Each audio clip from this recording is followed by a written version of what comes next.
starting lineups presented by Capital One. It is right-handed heavy against Sanchez. Grisham in the 6th spot, Rice in the 2 position for the New York Yankees, who have won the first 2 games in this series without much offense at all. But as you saw in the pregame show, our new friend making his NBC debut inside the pitch, Joey Votto downstairs. I know when you woke up and saw Christopher Sanchez on the mound, you were thrilled as a lefty, Joey. Well, I would have somehow tried to, put a little something in play against this guy, but he's the type of guy that the night before you're hoping that you get 3 or 4 hits and then you just kind of punt on a day like him. 1 hit, a walk, a hit by pitch. There used to be guys like this. It used to be like, please hit me twice, 3 times, and then let's move on to the next guy. He's a handful. We will see Christopher Sanchez for a long while tonight, you would imagine. Joey, by the way, welcome. Thank you for joining us. Thanks for having me, John. It's good to see you didn't pick the clip on. He chose the actual tie. John did, but I'm told that John Kruk has a number of ties that he's going to circulate throughout the telecast. Is that a possibility? I got this knucklehead friend that sent me something on Amazon every day for the last 5 days with different ties. So he said, "Are you going to wear one?" I said, I might as well wear them all. So. Well, it was nice of Joey to admire your tie from the 1970s. Yeah, downstairs. well, Joey's an old hippie from way back, And so, yeah, we're good with that one. It's really thick. Well tied, too. All right, Christopher Sanchez. You got to credit Joe for that one. Christopher Sanchez, the all-star starter on the mound. The left-hander, 21 starts.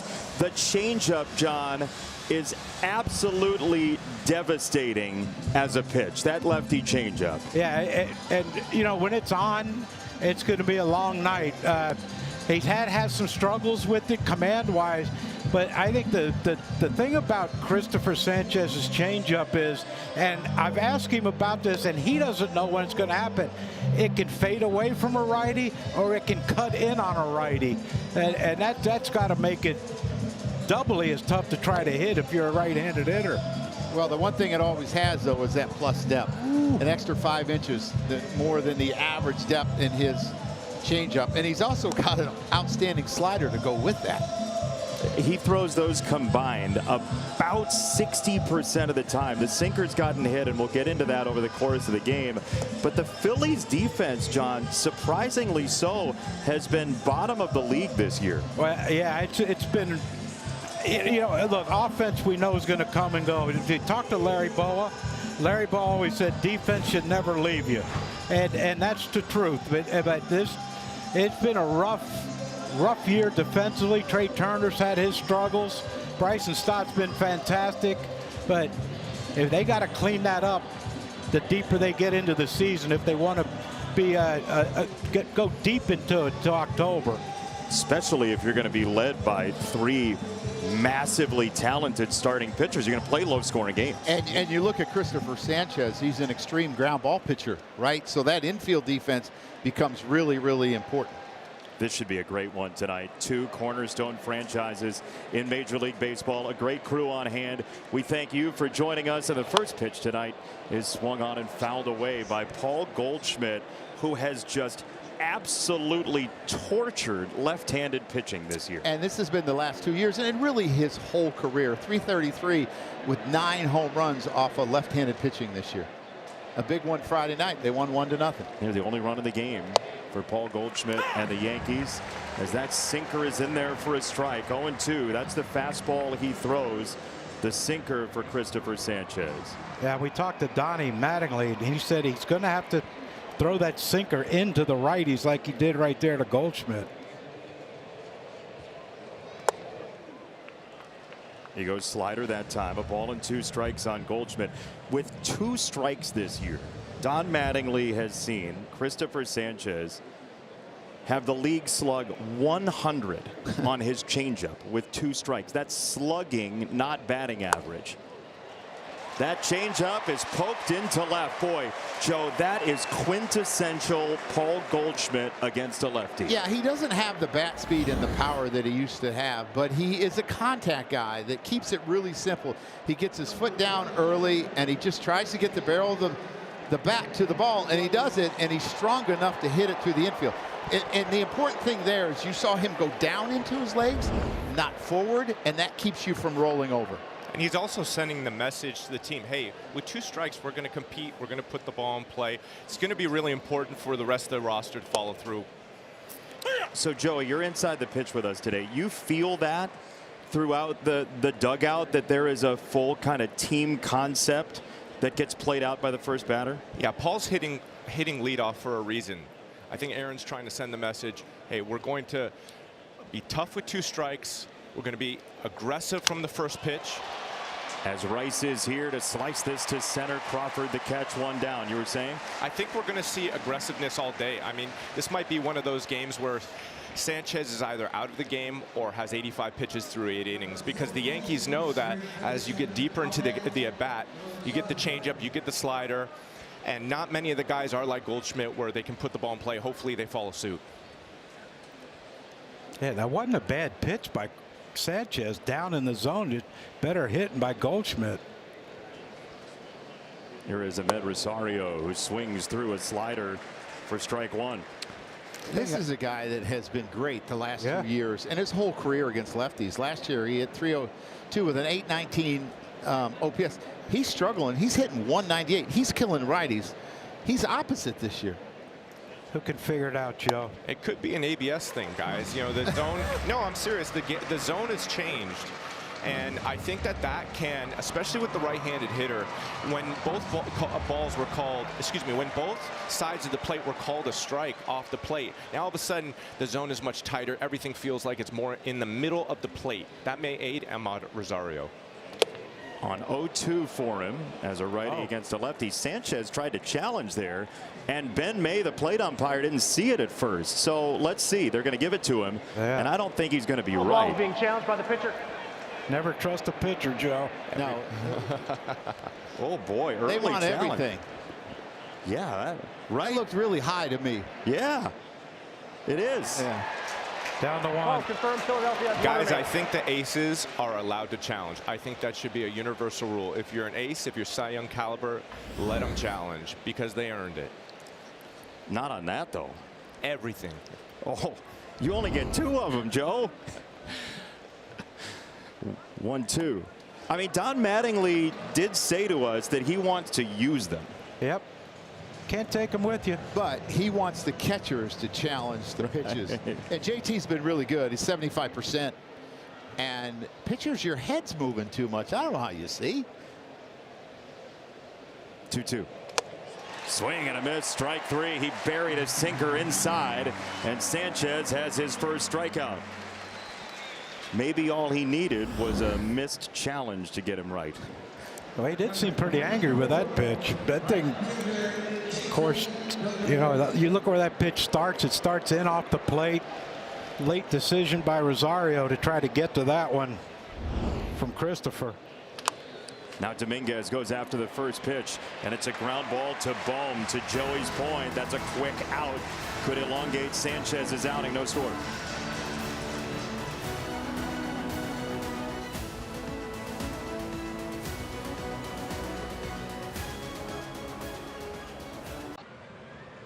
Starting lineup for Philadelphia, presented by Capital One. The Phillies are 6th in home runs, 30th in on-base percentage. That's kind of the lay of the land of this offense. Kyle Schwarber, 1 off the pace of Yordan Alvarez for the league lead. And that lineup, full of left-handers, will face the young righty Will Warren, 27 years old. Joe Girardi, he's kind of pitching for a spot in the rotation. Yeah, because Carlos Rodon is going to be back, and he has really struggled since June 1st. He has an ERA of 5.545, but he's going to have to try to get through this lineup twice and then give it a chance to turn over the bullpen if you're going to win this game. Got to keep the ball in the ballpark. That is the best bullpen in Major League Baseball by a lot of respects that the Yankees trot out there. And that 1-0 is flicked to right center field. Trey Turner can run, and he has 2 at least on his mind. It gets by Grisham in center. Turner turns it up on the way to third. A leadoff triple.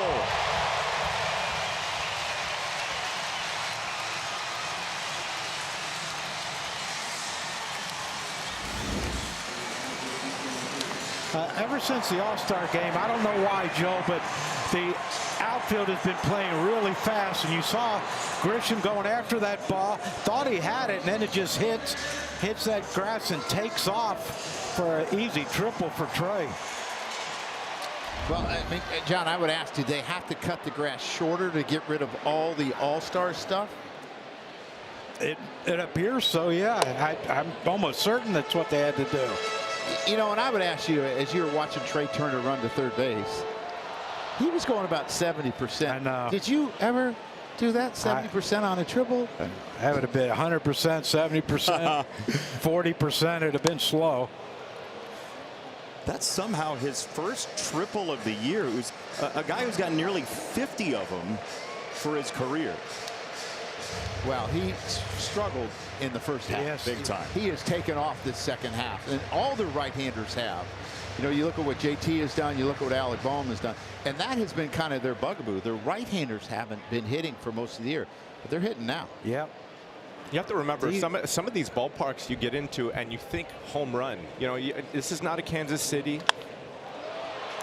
It's a high fly ball to right field off the bat of Schwarber. Dominguez is deep. He makes the catch. Turner tags and runs home with the first run tonight in Philadelphia. 1-0 Phillies. Joey, hold that thought. We'll give you the Yankees defense here. You saw Dominguez in right, Grisham in center, Schumann in left. It's been kind of a middle of the road defense for the Yankees. Paul Goldschmidt, obviously fantastic over at first. Joey, you were saying about the ballpark and the home run type of feel. Oh, I don't want to interrupt a Bryce Harper at bat. One of my favorites of all time, guys. Why? You know, I got to watch him when he was 19, coming to the league after being on the cover of Sports Illustrated, after rushing through the minor leagues, and then all of a sudden you've got this young potential future superstar, and the question is, can he do it? And he did it.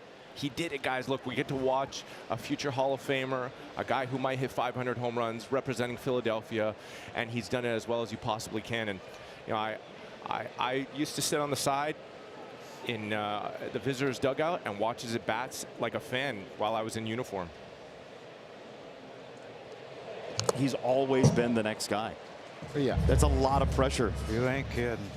And managing it, I could feel that he felt it.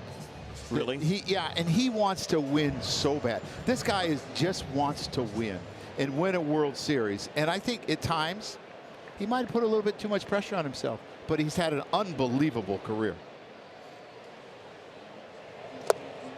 That's a swing and a miss. Strike 3 off the changeup, and 2 down here in the first inning. Yeah, this is probably his best off-speed pitch is his changeup. You see the really good depth that he has on it. His breaking balls he struggles with, and I think he's going to have to start to use that changeup on right-handed hitters as well. I don't know why you would take a weapon away just because a guy's a righty or a lefty hitter.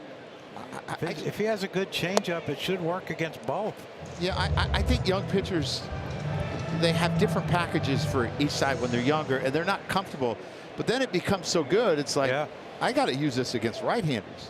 That's one of the things I love about Christopher Sanchez. Getting to watch him, you know, every 5th day is, you know, he's a 3-pitch pitcher, and he's mastered them all. And why would you want to teach him a cutter?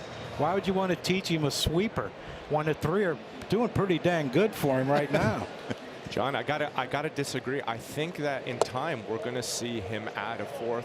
I think he's the type of guy that would really benefit from a cutter, but he's not quite there yet where the sinker, changeup, slider combo aren't maximally as effective. But as you get older, you have to add extra wrinkles. We saw it with Kershaw, Scherzer. We saw it with Verlander. It's just the nature of being a major league pitcher, especially a star pitcher.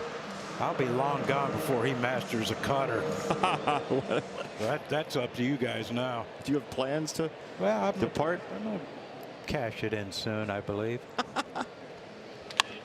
It's a ground ball from Marsh to second base. Jose Caballero is there. Tell you what, we've covered a lot of ground in 1 inning. 1-0 Philadelphia.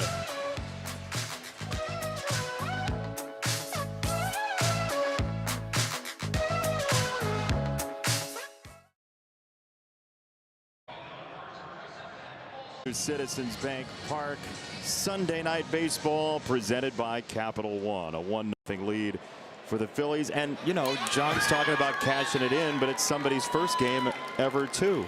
It's nice. It's nice. Just hope we're around for game 2. It's Christopher Sanchez for strike 1. He'll feed it to Anthony Volpe to start the second inning.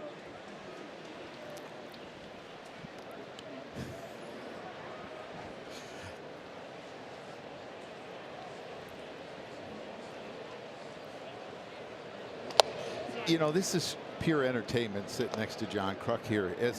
He has 5 ties, 2 red, 2 blue, and I guess the other one's tan and brown. So he's not being partial. I can't get this dang button. He can't get the top button because he's got a clip on. I mean, it's right there. He's got a clip on. I love it. I got 4 clip-on. 4. Hey, when a knucklehead friend sends them to you, you better wear them. I might not be able to. I can't get this button.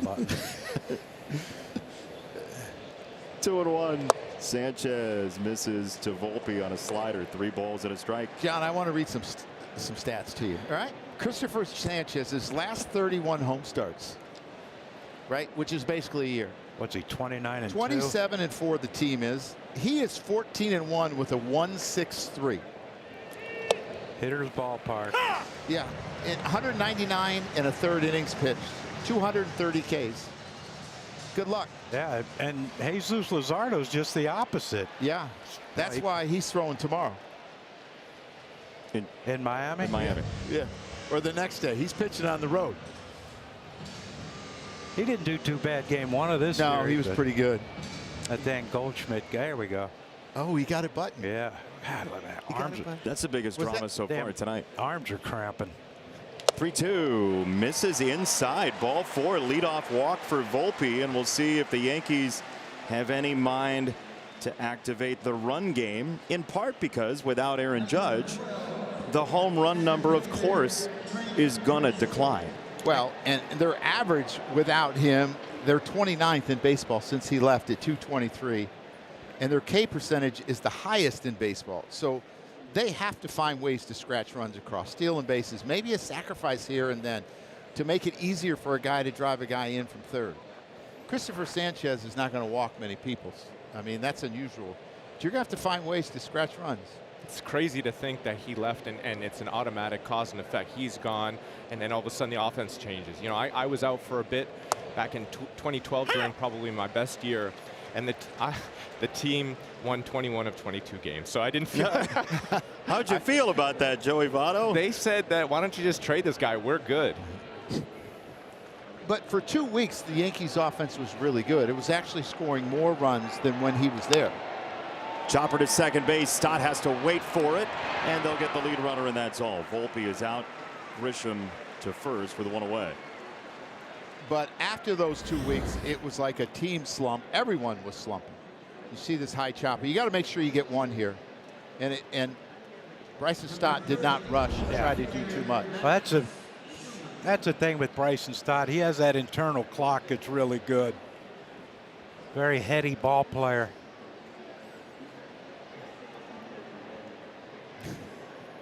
Here is Max Schumann, the 29-year-old Kalamazoo native.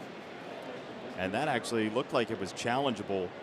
Gentlemen, that is the first pitch ball of the night for Christopher Sanchez. That's why he goes so deep in games. He's got a ton of swing and miss stuff, and he gets ahead. You know, John is still fighting this tie.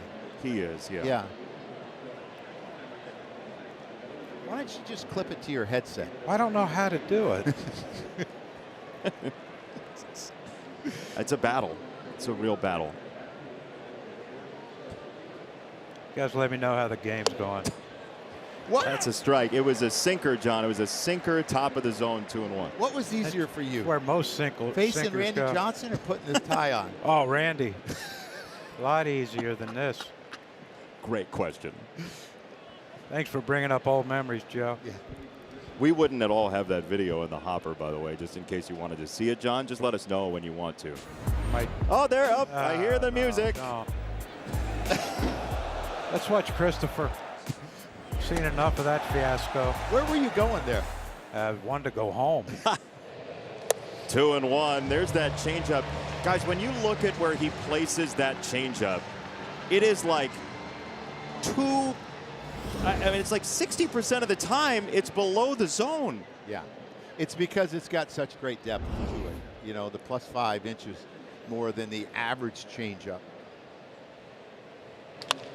Up the middle pass, Sanchez. Stott gloves it, flips it to Turner. No way. Safe at first. Oh, baby, that was close to one of the best double plays you'll see. Yeah, just he ranges far to his right, throws from the seat of his pants, and a really accurate toss to Trey Turner, and he has to do a pirouette. I mean, there's people spinning all around here. I mean, we got some ballerinas playing. Yeah, when you watch or talk to the Phillies infielders, they understand when Christopher's on the mound, there's going to be a ton of ground balls, and you better be ready. And Bryson Stott has been ready all year. Going back to the Christopher Sanchez changeup, you have to remember, when you're at the plate, everything looks as though it's coming down the middle. He starts the sinker in the middle, it ends up boring in on you or boring away from you. He starts the slider down the middle, it ends up breaking off the plate. The changeup starts down the middle, it ends up breaking below the zone. Combine that with his length, his extension, and his crossover. The deception is probably the most important factor. And so these guys that are facing him tonight, you know, if they don't put that ball in play right away, you know, it's gonna be magic tricks by the end of the at bat. So Joey, you talked about him adding a pitch. Well, if you have that deception, is that ever going away? Well, he's gonna lose velocity. He's gonna lose spin. He's gonna lose. This one gets away from Real Muto. Schumann to second, Joey. The league's going to be far more familiar with him. They're going to have game plans. They're going to see other teams attack him a certain way and take advantage of him. And then all of a sudden, that's going to be, and he's going to have to come back with some sort of, you know, it's the cat and mouse game. He's going to have to come back with some sort of answer. And I think the cutter is the answer. And listen to me, this guy's Cy Young caliber, and I'm telling him what he needs to add. He's good for now, guys. Were you talking about him being Cy Young caliber or you? No, he Nice. he definitely is Cy Young caliber, but I just think he'll be a curious guy as the game moves along, and that's just the nature of these greats. 1-2. That is ridiculous. Back foot slider. Gross.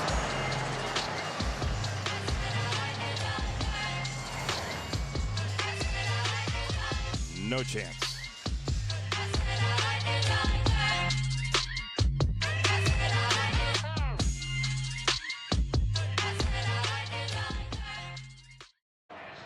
Some of the great personalities in Major League Baseball and some of the most accomplished people in Major League Baseball. Joe Girardi, John Kruk in the booth, Joey Votto downstairs, a 6-time All-Star in his own right inside the pitch. What a crew.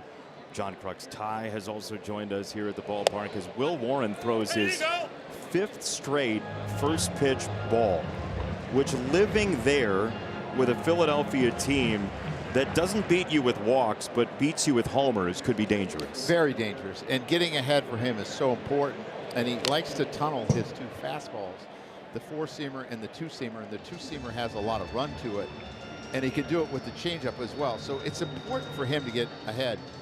And when you look at the Phillies, it's a team that chases up and below the zone. The only guy that really chases off is Trey Turner. Have to get ahead.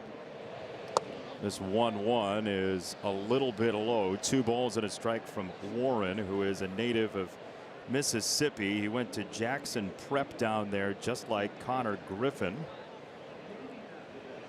Will Warren's last outing was in relief. It's been a couple weeks basically since his last starts. So the question is, and Aaron Boone said probably not like 100 pitches, but they're also not going to tiptoe around him tonight. No, I mean, they're going to let him go. And he usually doesn't go through lineups 3 times anyway. And there's the good fastball. His fastball has life to it. Now, it doesn't have as much as Cam Schlittler's because he doesn't have 99. But he gets a lot of swings and misses and takes on his fastball. But the reason I'm saying they don't let him go through the 3rd time is hitters are hitting 324 with a 926 OPS. That's Hall of Fame numbers. Especially when you have the bullpen the Yankees Yes. have. The value's just not there. That's his last start, July the 12th at Washington, as Bryson Stott takes ball one. He has been a great two-strike hitter, among other things, this year for the Philadelphia Phillies, even though he's below league average total. He's had some big moments, and Stott lays into this one on a line to right field. It's out in a heartbeat.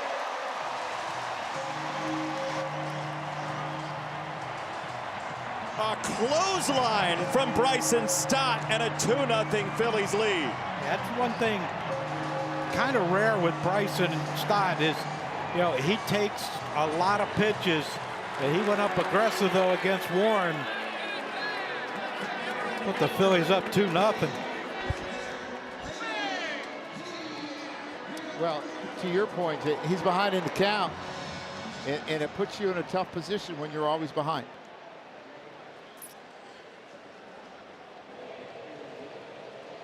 Real Muto takes another first pitch ball. Joey Votto, count leverage. When you are ahead, your mind is where in the box? Depending on the matchup, this is a good matchup for Stott, for Schwarber, for Harper. In those big spots, you have to be thinking line drive, max A swing, especially pre 2 strikes, and Stott got his A swing off. Hitting coach's best friend. Yeah. Guy that hit the last homer.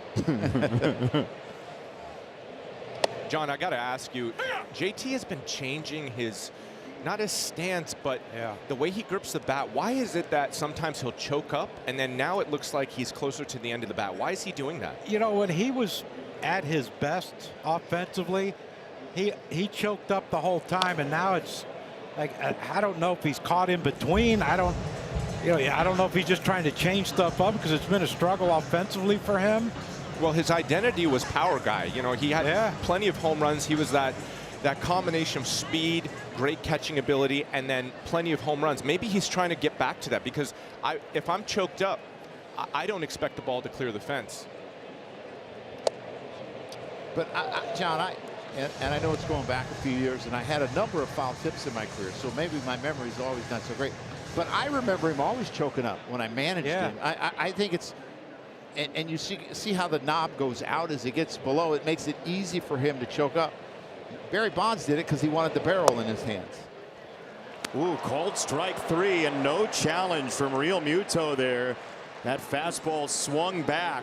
That would have been really close on a challenge. Well, he does this a lot with that two-seamer, and JT would have won. JT is sometimes hesitant to challenge, especially offensively, because I think he worries so much about the pitchers. And they only have one left. Yeah, that may have been the Sanchez one earlier in the game. He gave it to him, but that's JT's mentality. He's going to be generous for his pitchers. Here's Rinconis and a foul ball. Hey, play FanDuel's Daily Dinger for free-to-earn profit boosts the next day.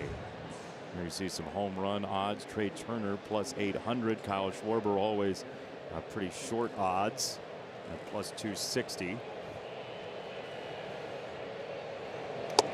And Joe, I'd love to hear your take on my interpretation of a generous catcher. The guy that is going to always put, especially with the ABS now, is going to put his pitcher first, is going to give up the ABS strike and his at-bat for the pitcher, is going to make sure he spends extra time with his pitcher even though he has an at-bat coming. Correct me if I'm wrong on that. No, that's the way JT is. JT takes his defense very serious. He's a Gold Glover. He's an outstanding thrower. He's a good framer. He's a good blocker. He's always working on it. And he understands that if you prevent runs, it's a lot easier to win. And you don't always have to drive them in. You can prevent them, and he's pretty good at it. There's nothing like having a catcher, a generous catcher, that makes a difference culturally on the team, and JT is that guy. I feel that in the booth, Joey. Strike 3 on Rinconis, and the inning ends. This thing got out in a hurry. Bryson Stott, a line drive over the right field wall, 2-0.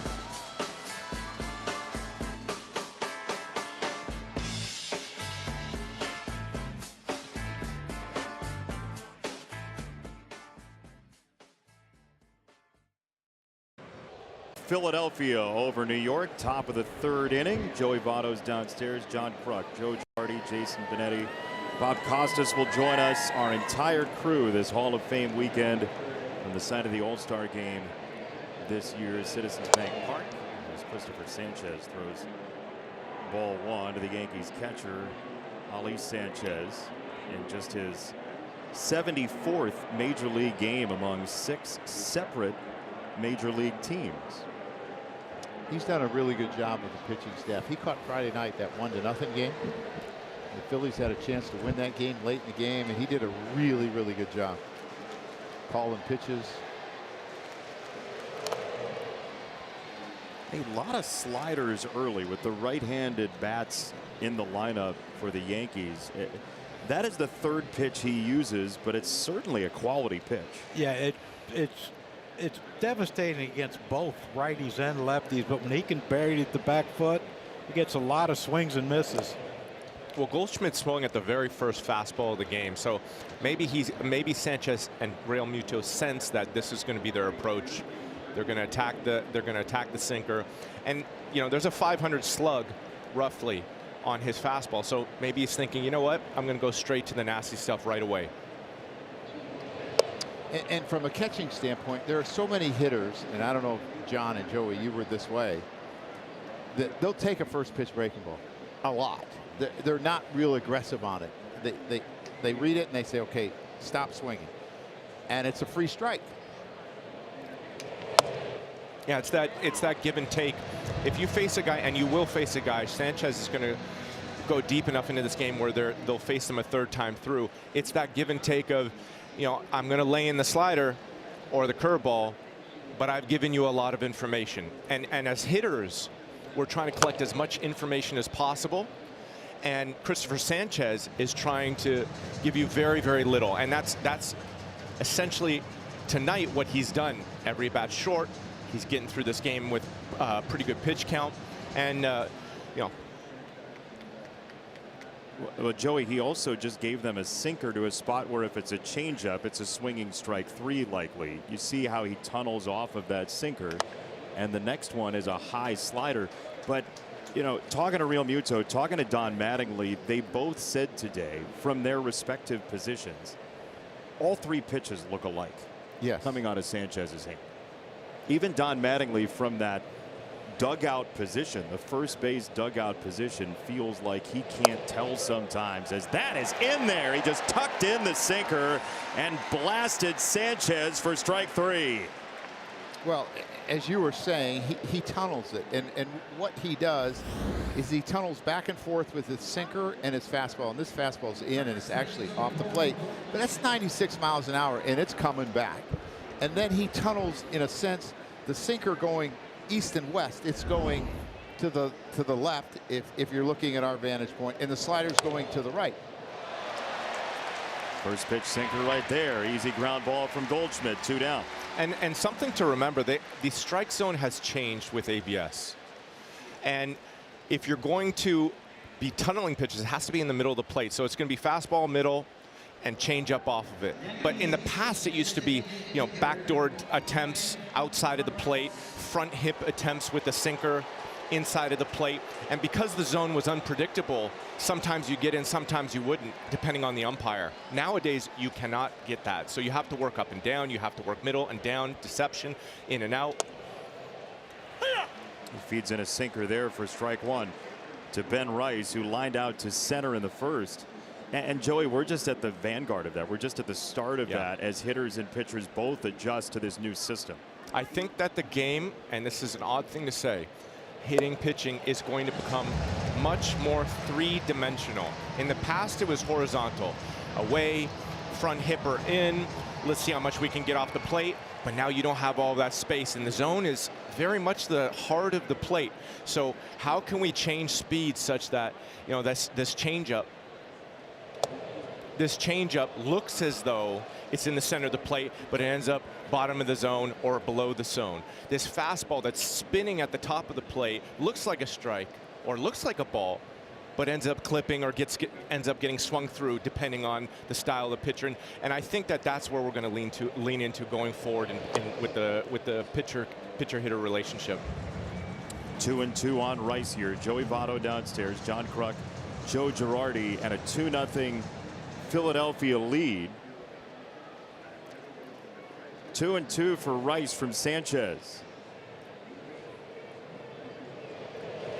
Swing and a miss. Strike three, as three-dimensional of a slider as you're going to get through the zone and back out.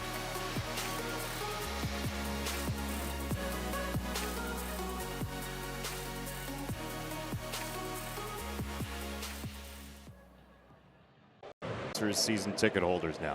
Everybody down there. Okay. Ball being challenged by the catcher. First pitch challenge by Sanchez. He thought it was a strike to Justin Crawford. Let's see. It is. Good challenge. ABS challenge powered by T-Mobile. Strike one to Crawford. Guys, my last major league at bat, or excuse me, minor league, professional baseball at bat was a challenge.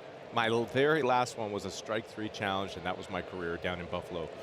You challenged it, or the catcher challenged it? I challenged it. I thought it was a ball off the plate. It ended up being basically right down the middle. I said, okay, that's enough. Time to go home. Career over. Now, did you go into the clubhouse and pack it up and get in your car? Well, the game had to finish itself. No, it didn't. I'm not an animal here. No, it didn't. Kruk, tell Mr. Votto how you actually retire. I was done.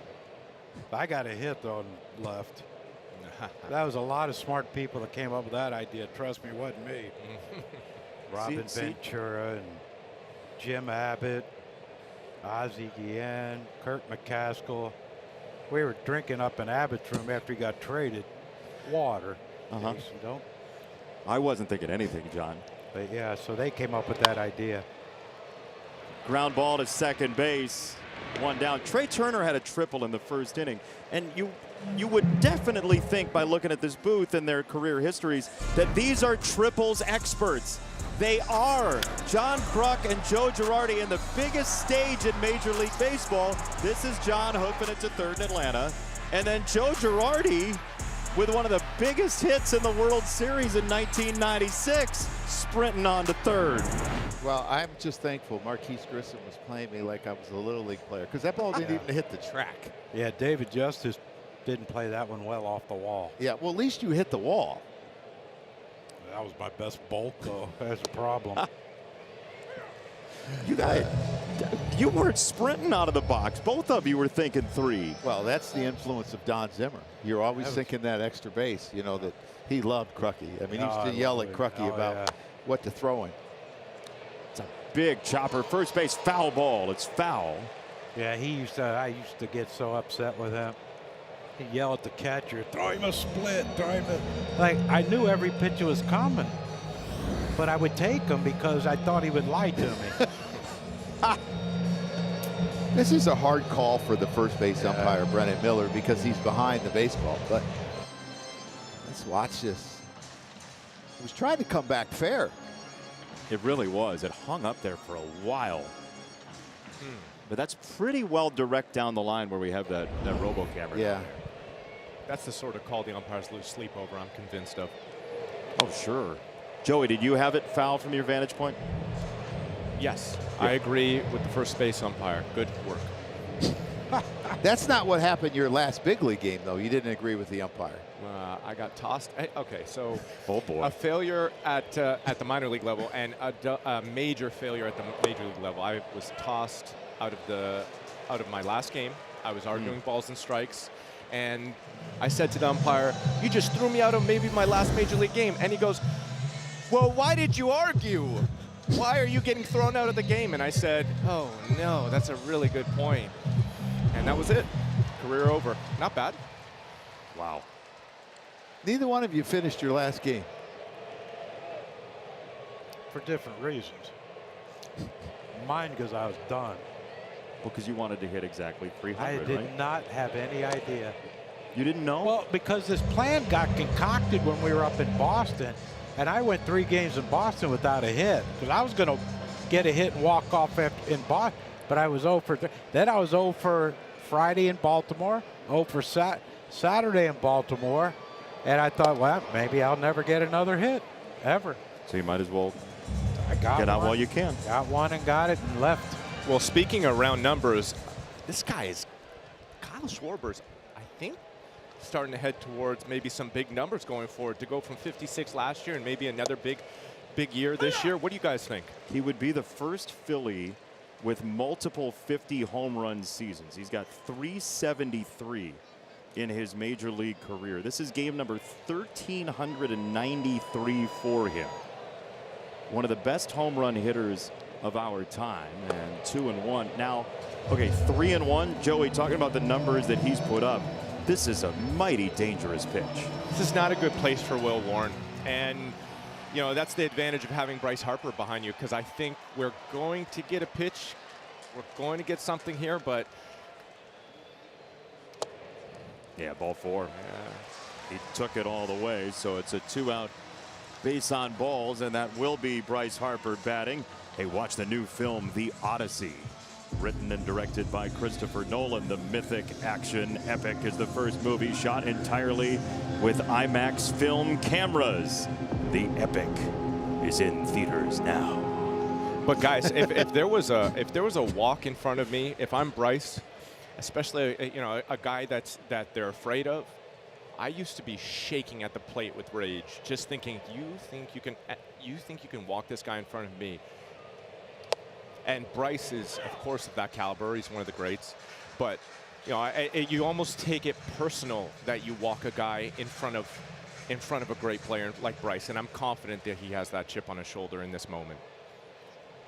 I think Bryce takes every bat with a chip on his shoulder. You know, it's interesting. You're talking about being a great player. Like Bryce, since 2012 in the major leagues, he's 5th in homers, RBIs, and runs. He's 6th at OPS and 7th in WAR. That's a Hall of Famer. Yeah, he is. Yeah, it's a Hall of Famer right now. The only thing missing that he wants is a World Series title. That's it. That's all he's missing. This is the type of guy also that's going to play hurt, that's going to play sick, that's going to play dinged up, and never complain about it. And that's why you give a guy like that 13 years. He identifies with this city, and he's. That's a rocket to right field. He deposits it all the way to the wall. Kyle Schwarber gets to third to a stop sign. It is a double for Harper. Second and third, 2 down for Brandon Marsh. And again, Warren has lived tonight behind in the count. He throws a first pitch strike here, gets beat anyway. Well, I mean, this is tough. He can't be sharp because he hasn't started a game in 2 weeks. And I knew he threw in a game on Wednesday. He faced 3 hitters in closing situation. But, I mean, this is a tough lineup for him because he doesn't have the great breaking ball below the zone.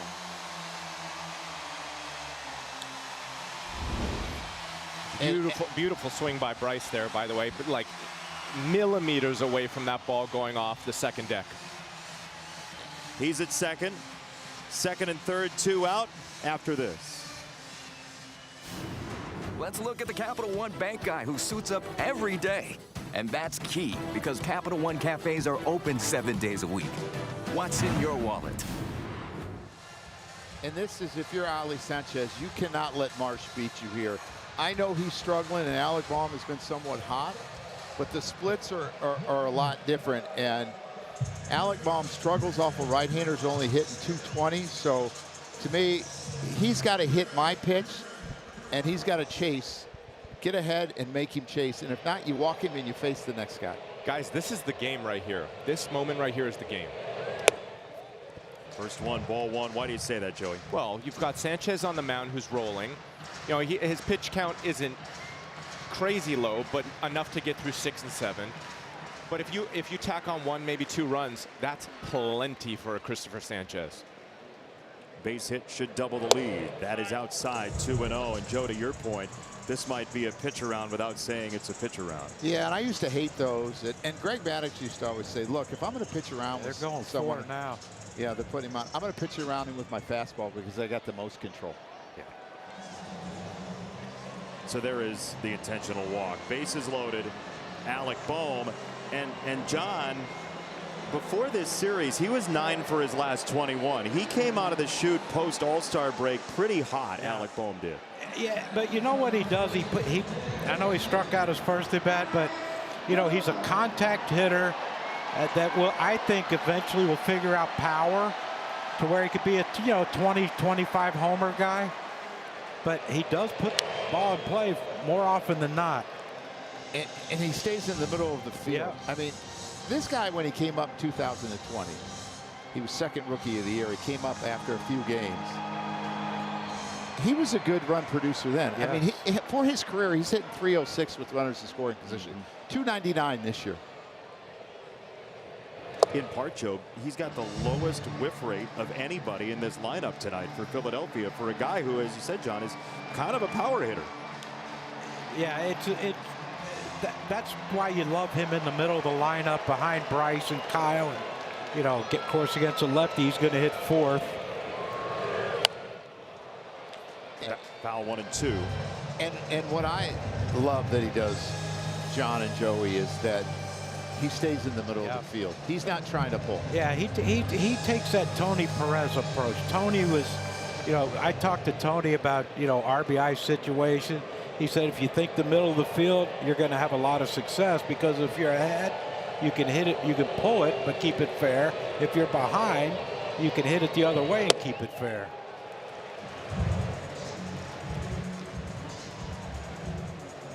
Joey Votto, how do you get him out here? 2 and 2 for Warren.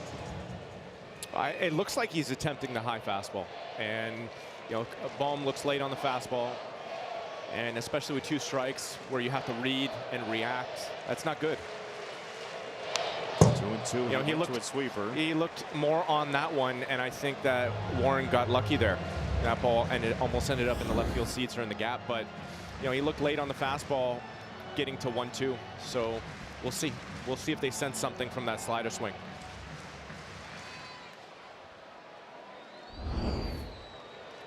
Two and 2. Warren to Bohm, bases loaded. They did go right back to the fastball. Yeah, he's late. He's late on the fastball, guys. And the higher you go, the quicker the fastball is. It's a feel thing. So I don't see them changing that.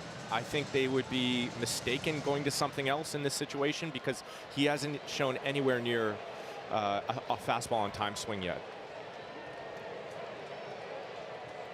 He's only slugging .378 for the year against fastballs. Most of his damage is on off-speed stuff. That's almost a characteristic of the whole Phillies offense. Just velocity. Well, I mean, the one was Mizorowski, so we can't really count. Phillies can't really count that one. 2-2, just faded outside a fastball. 3 and 2. Yeah, it's a tough spot here, guys, because you have the bases loaded with a man on third. You can't throw a ball in the dirt because there's a potential for pass ball.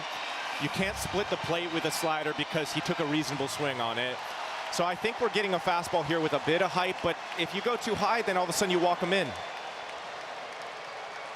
On 3 and 2, Warren will step off. I'm going to take offense to that, Joey.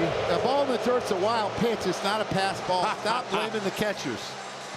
I get it. I get it. You represent the catcher clan, but it's still on the table, guys. Here comes the 3 and 2 from Warren. Oh boy, that was a sweeper that was in the strike zone, and it's fouled away. This is it. This is the game. I'm convinced of it. This moment right here is the game, and I think the Yankees know how important this is. That's, I think, why Will stepped off on that preceding that last pitch.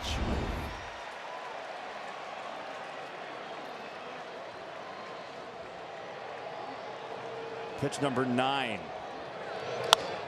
Swinging a looping line drive, left field, and down. It's a base hit. It forces Grisham all the way into the alley and clears the bases. Alec Bohm comes through.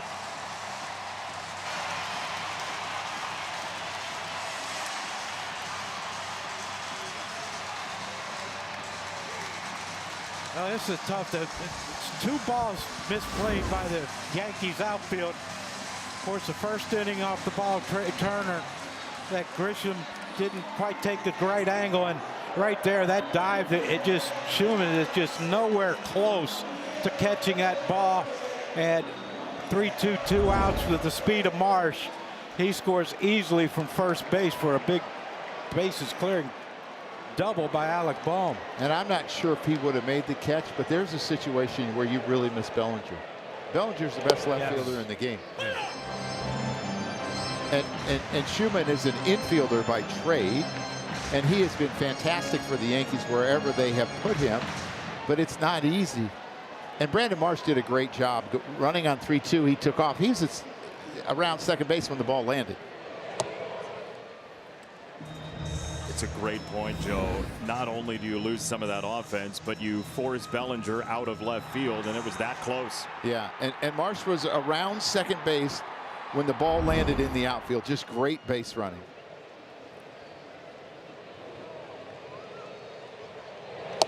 Stott takes a called strike, 1-2. Joey Votto, good call, by the way, on Bohm being ready for a breaking ball. They went back-to-back sweepers to end the sequence and got beat on it. I don't know why they went back to it. He took quality swings, and it's their decision. I'm surprised that they didn't even attempt to maybe bury it a little bit. But, you know, bases loaded, you get squeezed in that situation. And that's where I want to see him develop and use his changeup. Because Alec Bohm does not hit right-handed changeups. He doesn't. But it's not a pitch that he's comfortable throwing yet. He's only thrown 7 of them all year to a right-handed batter. Yeah. I don't understand. Like, I remember when Tom Glavine first came up, he wouldn't throw that change up to lefties. And then as his career moved forward, he started throwing it, and that's when you really hated the guy. How does it look to a left-hander, though, John, that Glavine changeup? Well, you know, your brain tells you when you see a pitch middle in that it's going to be a fastball. Another line drive, base hit, Bryson Stott. Here comes Bohm around third. It's a bobble from Dominguez in right, and it's 6-love Philadelphia. The Phillies scored 1 run the first 2 nights of this series. Fireworks in the 3rd already tonight. You know, at times this offense has been really good, and there's a number of good hitters in this lineup. And to me, it's like they haven't been able to get them all going at once very often. Yeah, it's, you know, at one point during the season, the 6, 7, 8, 9 hitters were the run producers for this team. When Harper, Schwarber, they were both struggling. Turner was struggling, and the bottom of the lineup carried them, and doing a pretty good job here again tonight. How about this inning, guys? This was 2 out, nobody on. Schwarber walked, Harper doubled, the Marsh walk, the big hit by Bohm, and then Bryson Stott. This was out of whole cloth in this 3rd inning for Philadelphia. Real Muto hits it on the screws, but right at Caballero. And the inning is over, but Philadelphia breaks through in a massive way. Alec Bohm drives in 3 after a deep breath off a sweeper, and it's all Philadelphia on Sunday Night Baseball.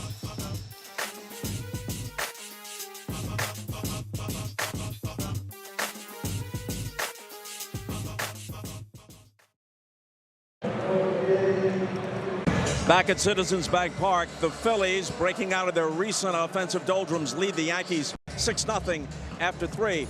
Jason, like your boothmate Joe Girardi, Don Mattingly has ties to both these teams. As a manager and coach, he's made a number of stops. But as a player, of course, it was all Yankees. A truly great player with not such great timing. This is a look at his career. 307 lifetime. Won the batting title in 1984. Check Baseball Reference. His mid-80s seasons, doubles, homers, slugging percentage, batting average, gold gloves. He was truly, for a stretch of time, on the short list of the very best players in baseball. But as we move to the top of the 4th, Jason, as you know, the Yankees went to the World Series in 1981 and didn't go again until 1996. Mattingly's career, 1982 through 1995, has to retire because of a bad back after 1995, which was the only time that his Yankees made the playoffs, and he had a great division series, hitting over 400 and a dramatic home run against the Mariners. Today was Hall of Fame Day in Cooperstown.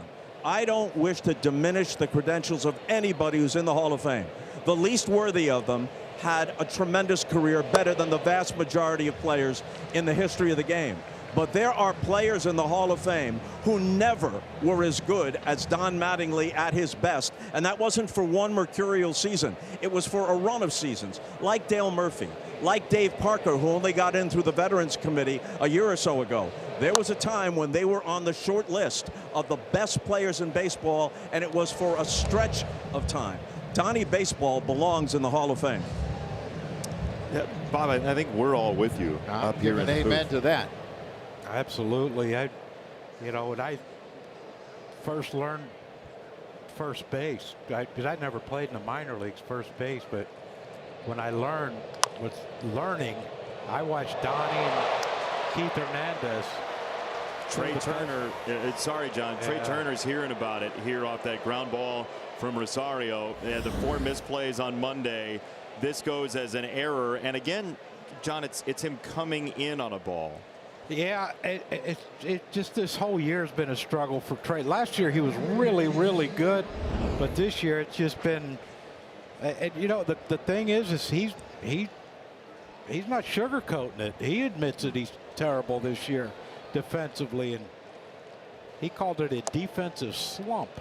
Yeah, that's his 18th error. And a lot of times, when you think of errors, you think, oh, he's got bad hands or he's got a bad arm. To me, that was a bad read. He got the middle hop. He didn't get the short hop or the long hop. Understanding your runner, Rosario doesn't run extremely well. I think he needed to do a better job reading the hops.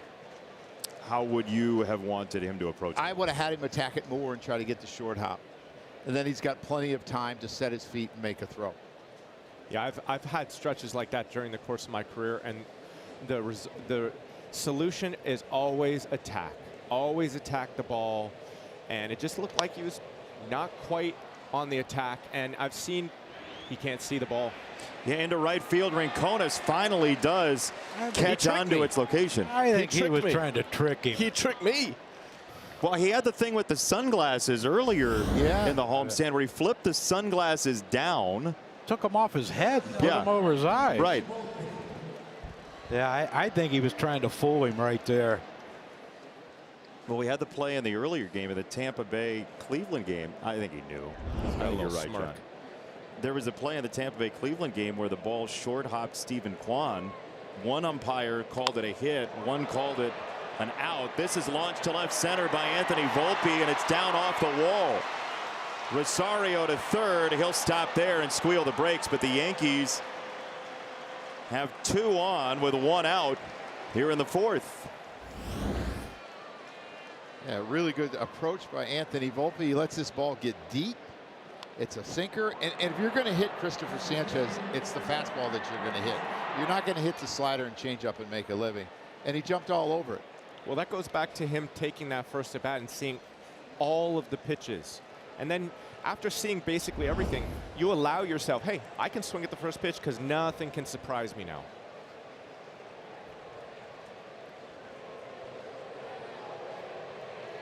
Second and third. Grisham the batter, left on left with Sanchez. And that's grounded foul, first base side. But this again, if Trey Turner doesn't make the error, you got Volpe on second base with 2 outs. Christopher can work out of it. Now contact anywhere but third, which I'm not sure why Alec Bohm's playing in on the grass, but maybe they know something, Joe. You think Booney's going to play for 1 in a 6-0 game? Yeah, safety squeeze. Swing and a miss. Nasty slider, 0-2. Well, he kind of has that off the end of the bat swing going at right now. So it's not like he's going to shoot the hole. The likeliest ball off his bat to the third baseman is probably going to be off the top of the bat, and then it ends up being that 2-hopper that you don't want turning into like a bunt type hit. Here's the thing, too, with Trent Grisham. You need base runners. So if they're going to give you a bunt, you're going to take it in this situation. Right. 0-2 after a nasty breaking ball. He follows up with another slider. John, he wants to tunnel that sinker away now, doesn't he? Yeah. Where it looks like it starts and it's going to break off the plate as a slider, and then all of a sudden it has that little bit of a run back.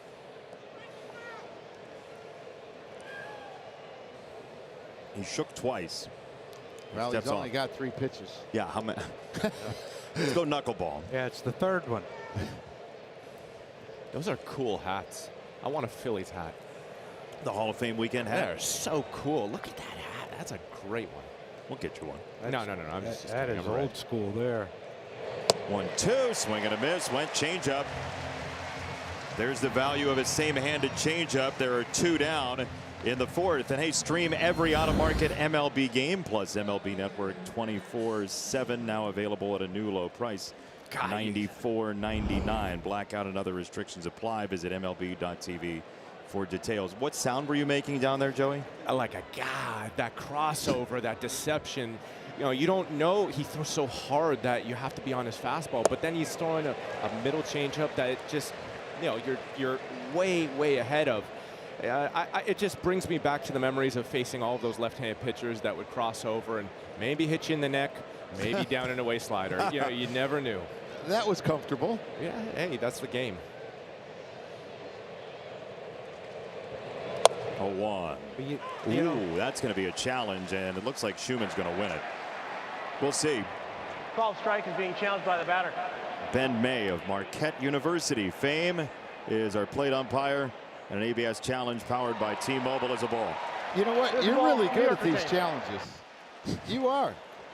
Well, that one was really well. Like, I don't need binoculars for that puppy. I've seen 100% off of you so far tonight. You can challenge whenever you want. Thanks, Joe.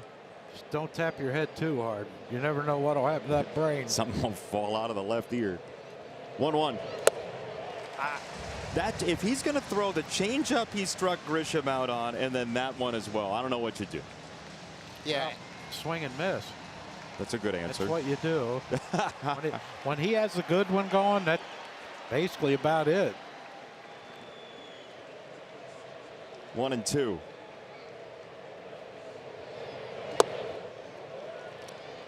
Schumann's seen enough of them to lay off of that one. 2-2. You see the remnants of the dive that Schumann made to try to clear that Bohm bid for extra bases. That is what's left over from the 3-run double from Alec Bohm. What a nice guy. He just told the umpire, thank you for granting time. Isn't that nice? Yeah. It's Midwest nice from the Michigander. Couldn't play in Philly. 2-2.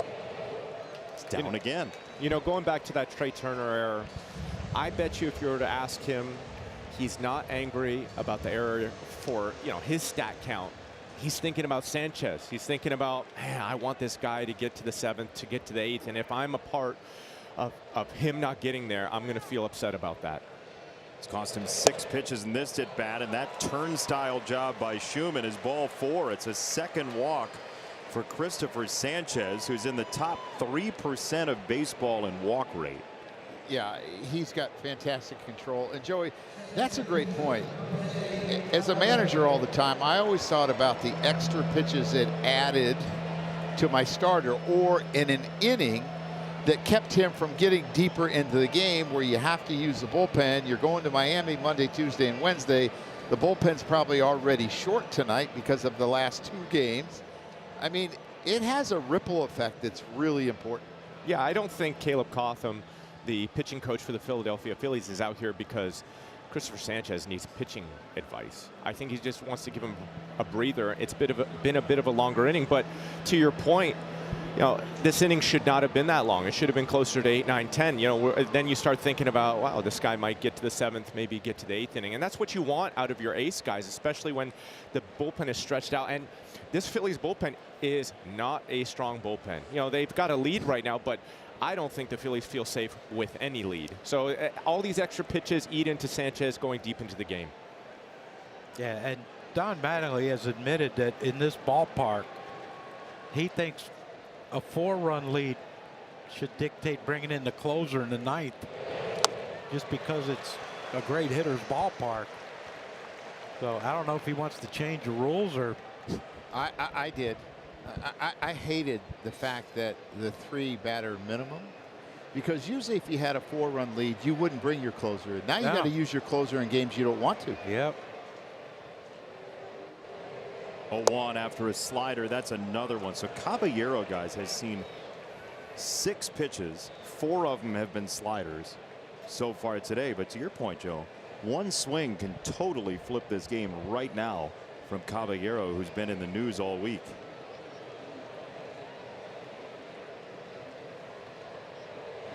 Swing and a miss off the changeup. You see him get in the box, and he's paying attention right away. There's no pitch timer stuff here. Are you trying to get me going? No, no. He was following the rules, and that really bothered me because he was not trying to deceive the pitcher. He did the same thing every time. Pitchers deceive hitters all the time by changing their cadence. So I had a problem with it. If you haven't seen it, by the way, Caballero was looking down in the box until the 8-second mark, which is when, by rule, you had to look at the pitcher and lock in on the pitcher. And he does it all the time, and it's so the pitcher can't control the tempo of the game. Why can't the hitter? We want more offense. Yeah, well, you would think. But that 8-second rule should be match.com. He can run. Turner on the charge. Collects it and throws, and got him at first. Just under the wire to save the shutout for now. Trey Turner responds to the error by throwing out the fleet of foot Caballero by this much.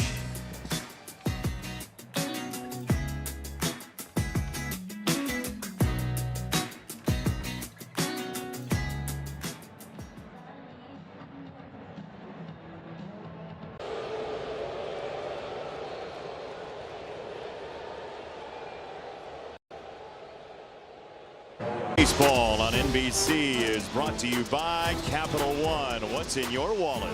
And by Progressive Insurance, a grand slam for your budget. The Whiz Kids first against the Yankees, and then that 2009 World Series. That was kind of fun. Yeah, that was kind of fun. So let me ask you, Joe Girardi, as the manager of that team, how did your life change most?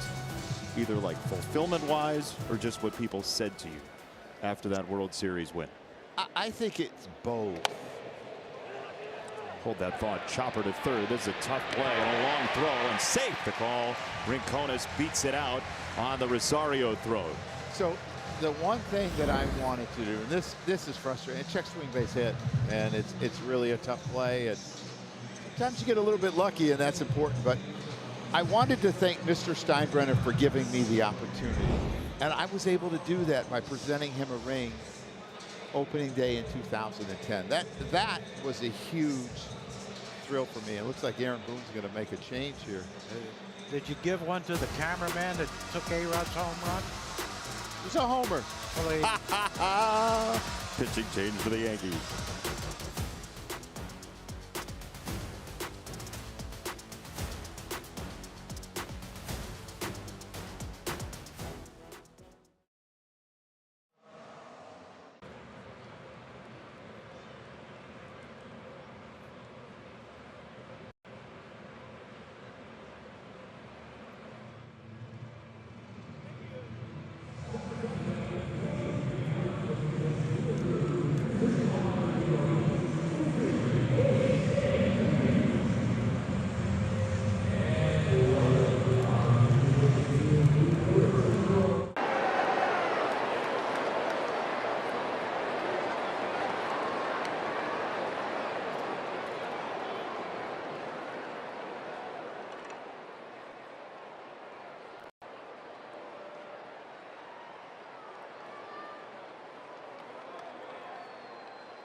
Summer's #1 show is back for the ultimate competition. Don't miss it. All new America's Got Talent Tuesday on ABC and Peacock. John Kruk is a connoisseur of reality television. Yeah, big one now. Binge watching. Are you watching Love Island on Peacock? Not anymore. But you used to. Yes. What happened? But now, well, I've watched them all. Now I'm on to Peacock's very own Married at First Sight. And tell everybody the premise if they haven't watched it. These 3 psychiatrists or whatever, they interview people and then they try to match them with what they think would be their perfect mate. Boy, do they fail miserably sometimes. Really? Yeah. But I'm on it, man. Season 12. So they're using analytics to match. Analytics, yeah, and it's a backfire sometimes. That's how we actually build the booth here as Tim Hill comes inside, and that looked like it nicked. Oh, I believe it hit him, but he swung. I believe he swung. Let's see what Ben May has to say, the plate umpire. Nope, no They say swing. no. Now he appealed over to third, and they're going to say no swing. So Crawford is on his way to first base. There you go. Yeah, it caught him in the arm, and then no swing, according to the third base umpire, Chris Conroy. Ruling on the field is no hit by pitch. Philadelphia is challenging. Oh, they're saying no hit by pitch right now. Philly's challenging. Well, I already wrote in hit by pitch. I did Yeah, too. you're and smart. Yeah. Crawford's getting ready to take his lead, so I think we're safe. Because if anyone knows it hit him, it's Crawford. Yeah. Well, and Sanchez behind home plate because that thing carried him to hit him right in the kneecap. There's ump cam right in the grill of Ben May. That would be something if he pulled his sleeve up and there's nothing there. No visual sign if you're getting hit by a pitch. After review, the call is overturned. It is a hit by pitch. Batter is awarded first base. Philadelphia maintains their challenge. All right, that was a pretty easy one. It did interrupt the reality TV It's a great review. show. It's a great show. It really is. Are you thinking of helping him out a little bit, maybe? No, because I could care less what they do. I don't know none of them, but the majority of them don't work out. So they have to get married. Okay. Have to. By rule on the show? They get married and then they go on a honeymoon for a week to some place they put them all, send them all. And then when they get back, they have 8 weeks where they have to live together in an apartment to see if they can. Then at the end of the 8 weeks, they have to make the final decision. Off the mound to second base should be 2. Caballero into it for a double play. 4 and 3. This reminds us to keep the night alive with your Peacock picks of the week. I Do is just the beginning when 14 singles marry complete strangers in Married at First Sight. Then You Wish for This. The hit thriller Obsession is waiting for you. And go back to the action classic that started it all, Mission Impossible, starring Tom Cruise, streaming now on Peacock. I love that the first of those 3 is the one that John Kruk is locked in on. This is a tough at bat right now for Kyle Schwarber. I have to be honest with you. I have the best seat in the house, and I want to see a Kyle Schwarber homer, a Bryce Harper homer. I'm here to be entertained, but this is a very tough at bat. So for a lefty against Tim Hill, who is a lefty specialist, what can you train your brain for, Joey? No, there's no training with a guy like this. The ball is starting behind you. He's got that big crossover. He's on the first base side, which means he's basically physically starting behind you. He's throwing sidearm, so everything is working against our natural sort of, we want the ball away from us, let's get full extension. And Schwarber needs no space. He's one of the few hitters that needs no space to hit a ball 450 feet. But still, when everything's starting behind you, there's a small sliver that you can make solid contact with, and yeah, this is a very tough matchup. It's 2 and 1, and Schwarber tries to turn around that sinker and fouls it away. So, Joey, explain what you mean by needing no space. So, I'm a bit of a boxing fan, and they talk about fighting in a telephone booth. Well, Kyle Schwarber hits in a telephone booth. He doesn't move. He also has as compact a swing as it gets, and he's not a big man, but the ball comes off the same way it comes off Aaron Judge's bat, the same way it comes off of Camanero's bat, Yordan Alvarez. 56 home runs don't just happen. And he gets to kind of stay planted in the ground, make his turn, and sometimes end up with the back knee on the ground. Tells you everything you need to know about how simple of a swing he has. Schumann trots over to make the catch. 2 on, nobody out. Philly can't score. 6-0 Phillies.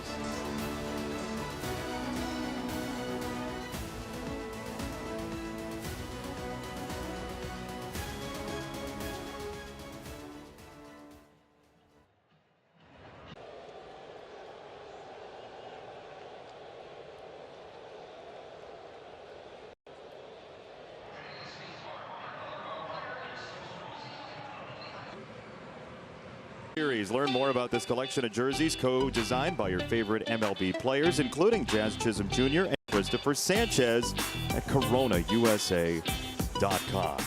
Sanchez so far 4 scoreless innings, some traffic in the 4th that he got around as he throws ball 1 to Sanchez. You look at the numbers for Christopher Sanchez and you see the sinker that he's thrown more than anything tonight, and he's had success with it. But for the year, the league has hit .357 on that pitch right there. They've slugged about .500. It's not every week we have a catcher here. So Joe Girardi, the question is, if people were to say, why use it so much if the league hits it and the changeup is elite? What's your answer to that? Well, because it sets up his other 2 pitches. And if you look at his other 2 pitches. There's a changeup. That's into left. It's a base hit for Sanchez against Christopher Sanchez to lead off the inning. If you look at his other 2 pitches, this changeup has the 11th highest whiff rate in baseball at 45.4. His slider, the 13th highest whiff rate at 45.1. The number 1 whiff rate is Mason Miller's slider. But Christopher Sanchez is the only pitcher that has 2 pitches in the top 11. Mason Miller has 2 in the top 25. That's how good those 2 pitches are, and those are set up by that sinker. Joe, if I can add to that, he also, if you were to ask him, he wants to get better at it. I didn't have the opportunity to ask, but you can't get better in this game unless you actually attempt it. And he's probably thinking to himself, well, maybe I'll get better at front hipping it. Or should I throw it higher in the zone? Should I attempt to make it straighter? Should I put some cut on it? Obviously it's a pure sinker right now, but with reps and experience, Christopher Sanchez is going to figure out how to make his sinker or his hard pitch more effective. And, the changeup and the slider are what they are, and I agree, the fastball does set it up, but I can almost guarantee he's thinking to himself, how do I make this one that much more effective? His 2-0 here to Goldschmidt is swung through 2-1. So here's one for you guys. The sinker to the changeup, at bats that end sinker to changeup, generally been very good. When the sinker gets hit immediately following a changeup. So the last 2 pitches are changeup sinker. Our friends at StatCast pulled the numbers. Oh boy, we're talking sequencing now, huh? Yeah, Joey, the league is 506. 506 in at bats that end changeup sinker. They look alike, but how can he make the sinker after the changeup better would be the question begged by this set of numbers. Let me just say one more thing, please. The hardest thing to ask of a hitter and of an entire lineup is to be ready to hit right away. And the thing I love about Christopher Sanchez's style is, here's my sinker. Yeah, it's hittable. Hit it right now. Hit it right now.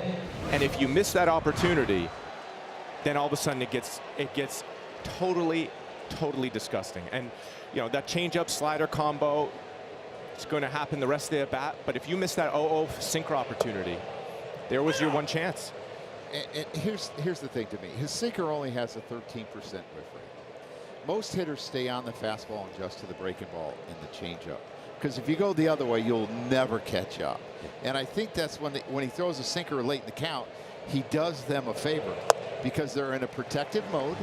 They're just trying to put the ball in play or hit the ball through the middle of the field. You don't have great infield defense. It turns into base hits. Yeah.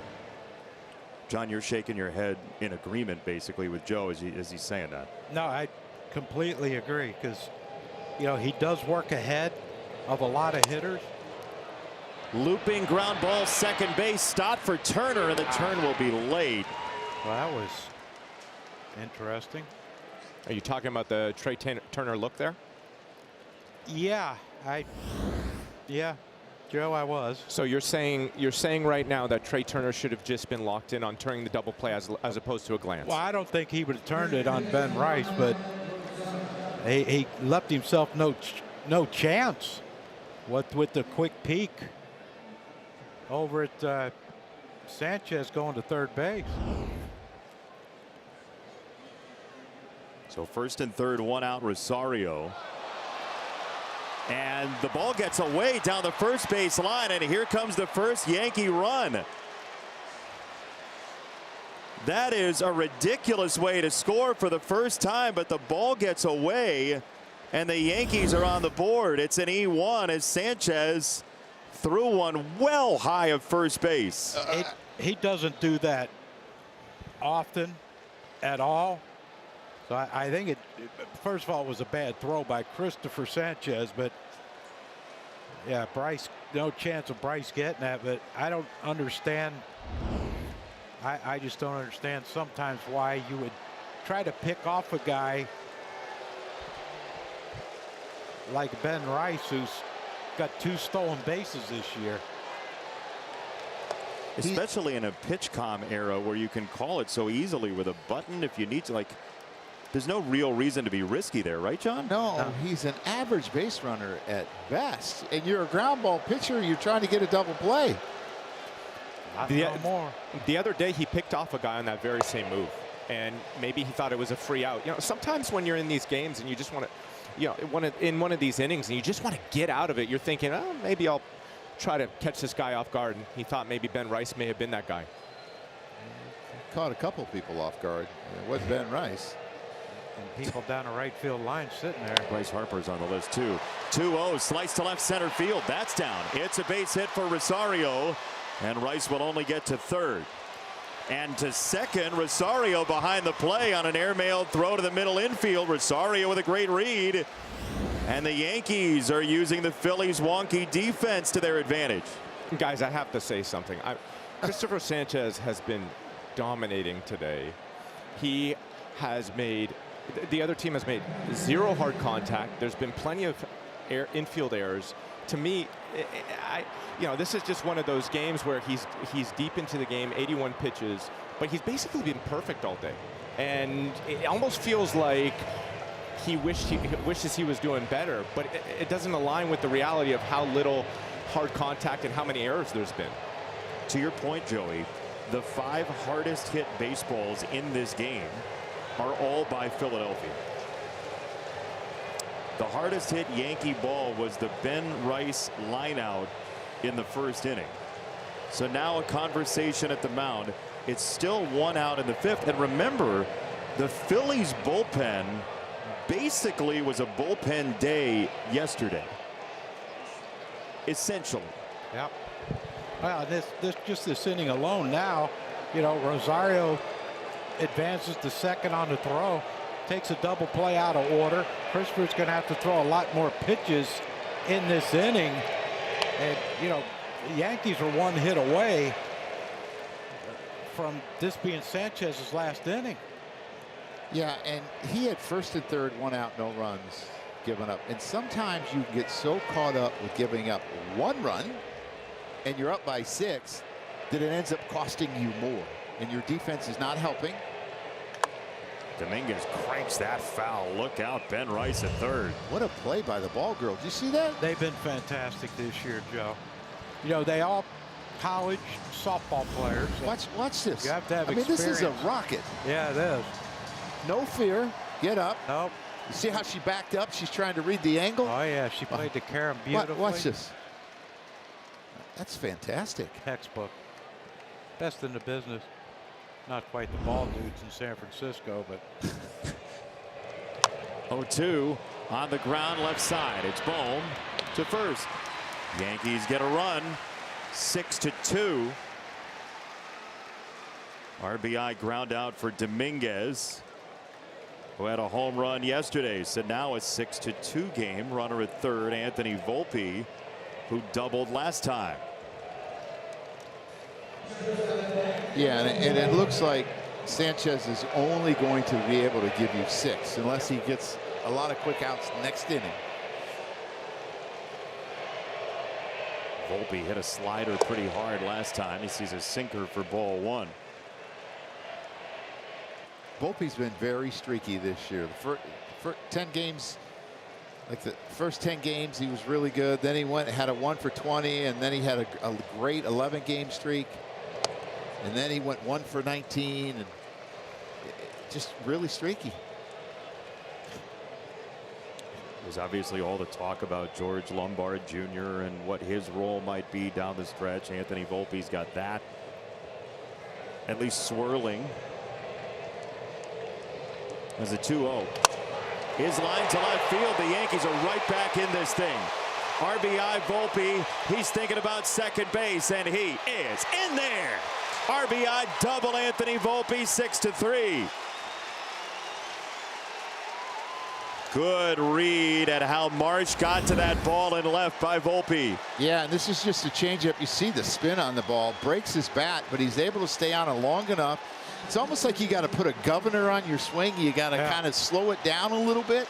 He was able to do that. Marsh has a pretty good arm out in left field, but Volpe runs well. He makes a really tight turn here, John, the kind that we used to make when we were running for doubles. Yeah, high five the right fielder, then go to second. But yeah, but no, that's very good base running by Volpe.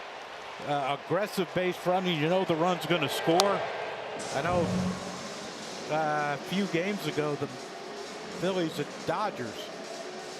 Ohtani got a base hit up the middle, tried to stretch it, and the guy, the catcher, the backup catcher at that time was stopped. The run didn't count. Great recognition by JT Realmuto. Yep. 0-1 to Grisham. Clips it foul right at the plate. 0-2. This is back-to-back 20-plus pitch innings for Christopher Sanchez, forced by the Yankees, who have walked in each the 4th and 5th as well. And Donnie Mattingly doing everything he can not to look at that bullpen phone this early in the game.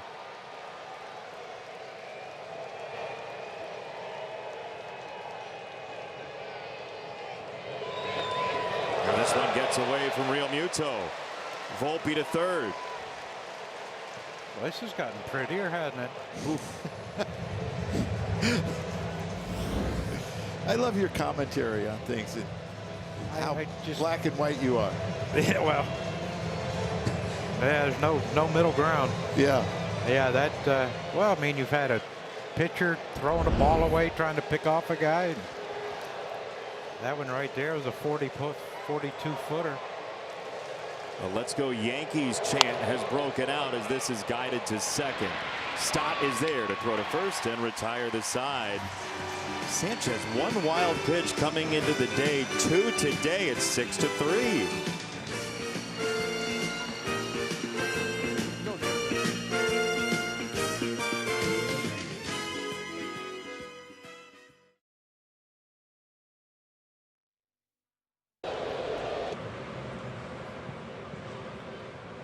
Moment brought to you by Universal Orlando Resort. You know, transportation is so important in New York. Going places, wherever you might be, whether it's at Grand Central Station or otherwise. This is New York Penn Station, and the Penn has been the station that has been most reliable for Aaron Boone. Inherited runner score rate is tiny for this team. The best bullpen in Major League Baseball in a lot of ways, and they've gone to it early to try to keep the score where it is tonight. Well, yeah, I mean, you look at what Bednar, Blackburn, and Hedrick have done the last 2 months. Have been unbelievable, and you see Duvall up there.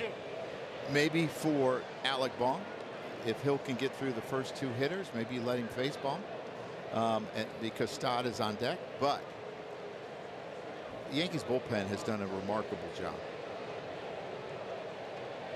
It's a wide variety of stuff, too. You know, Bednar's got a great splitter, so does Krug. We get a challenge here. Batter is challenging a call strike. That was a strike to Bryce Harper. We'll see if the T-Mobile ABS challenge agrees. Look down in real life, no? It is. Philadelphia retains. This is just a great challenging crew. I don't think Bryce is seeing the ball well off of Tim Hill. Just by the fact that he's out of the batter's box before it gets to home. You teach him that? No. He used to do that against Hobie Milner, too.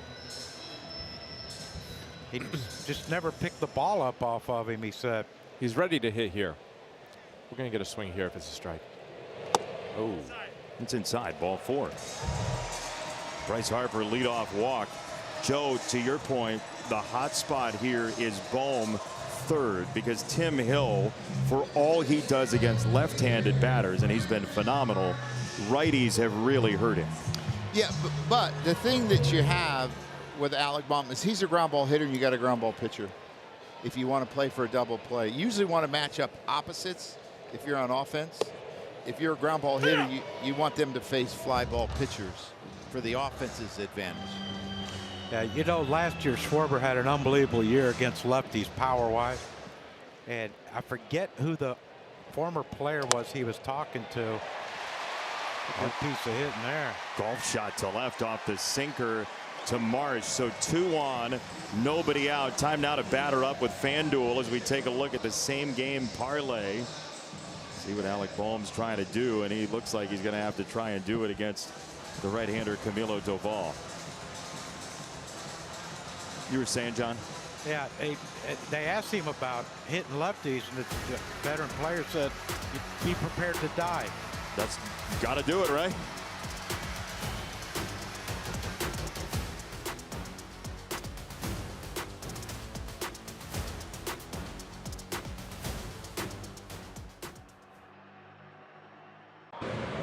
One cardholders get exclusive access to tickets for every MLB game, so you can watch your favorite team take the field. Hey, what's the score? Pickoff. 2 on, nobody out, bottom of the 5th. Camilo Doval, who's had some marvelous seasons, 39 saves, an all-star year with the Giants 2023. It's been an odd one since he's come over to New York, an ERA around 5, Joe, even though he throws so hard. Command has kind of hurt him. I mean, you look at last year, he had almost a 13% walk rate. This year, 19, and only a 21% strikeout rate. And his his cutter has got hit hard this year. His sinker has not. And he's got a ton of movement on it. I'd like to see him use it more. But if you watch him pitch, look where he kind of sets up. I mean, it's like he's pitching to the batter's box on the third base side, and he's real herky-jerky. His shoulders get real herky-jerky. He's going to throw to second and safe. Harper's back. So what does that mean to you as a catcher as you're watching him pitch? Well, you can't expect him to command the strike zone, just because I think his mechanics make it somewhat difficult. And you got to sit down the middle and just let his stuff work. And you got to be ready to catch it anywhere. 0-1. You know, I was talking about Alec, how he hits the ball on the ground. He's like tied for 5th in double plays, hit into double plays with 13. So it is an opportunity, and a lot of his ground balls he seems to shoot towards that second baseman. Yes. Or if he gets an off-speed pitch and he rolls over to short. 0-2. He watches strike 3. No double play there. But now, as you see the slider there, now you have the lefty. This is the at-bat that Doval has really struggled with this year. Yeah, to me, it's just commanding the ball. When he commands the baseball, he's pretty tough. And his sinker has good movement. I mean, there he kind of fooled him on that breaking ball. Like, he has the ability to get ground balls. I mean, he's near the top of the league when it comes to getting ground balls. So some of it is probably unlucky.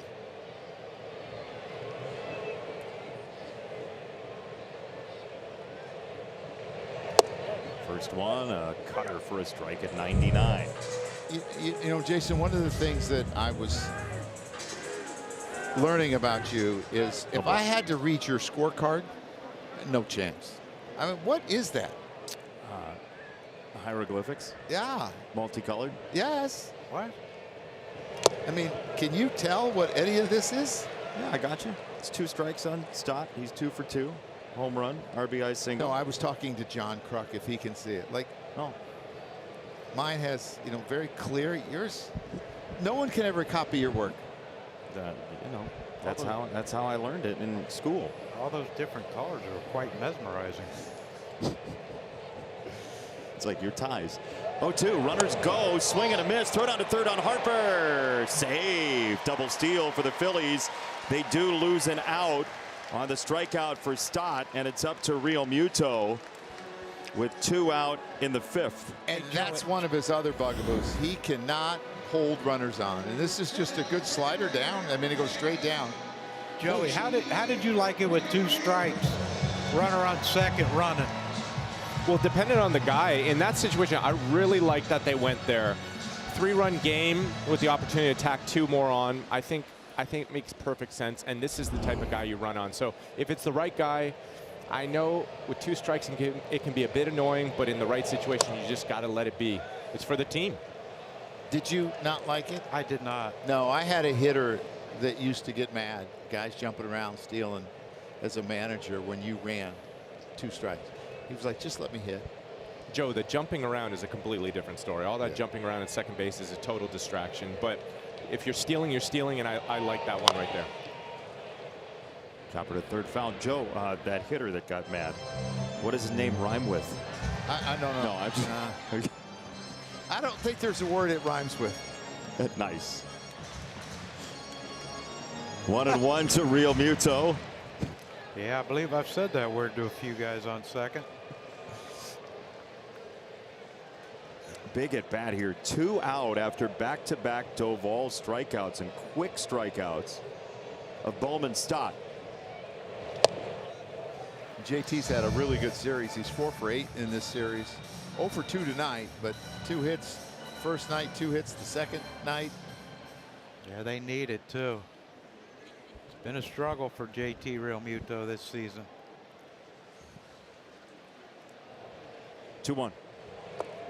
3 balls and a strike. He's kind of guy who's pushed back the modern era catchers getting more time off. He's played a lot of games in his career. We were talking before the game.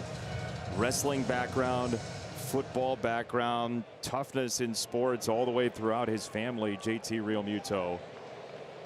Yeah, he's the closest thing to me to Darren Dalton as I've seen.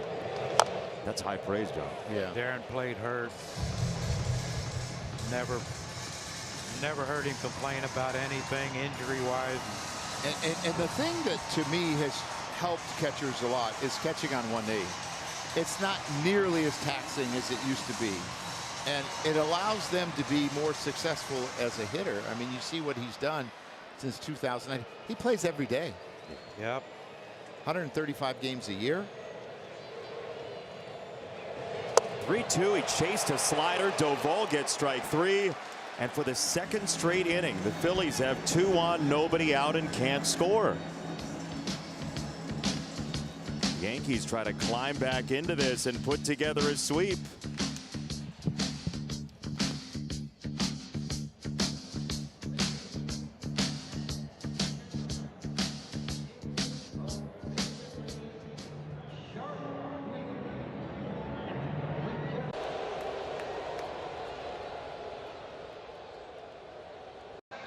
Otto downstairs is inside the pitch with us today. Christopher Sanchez still on the hill.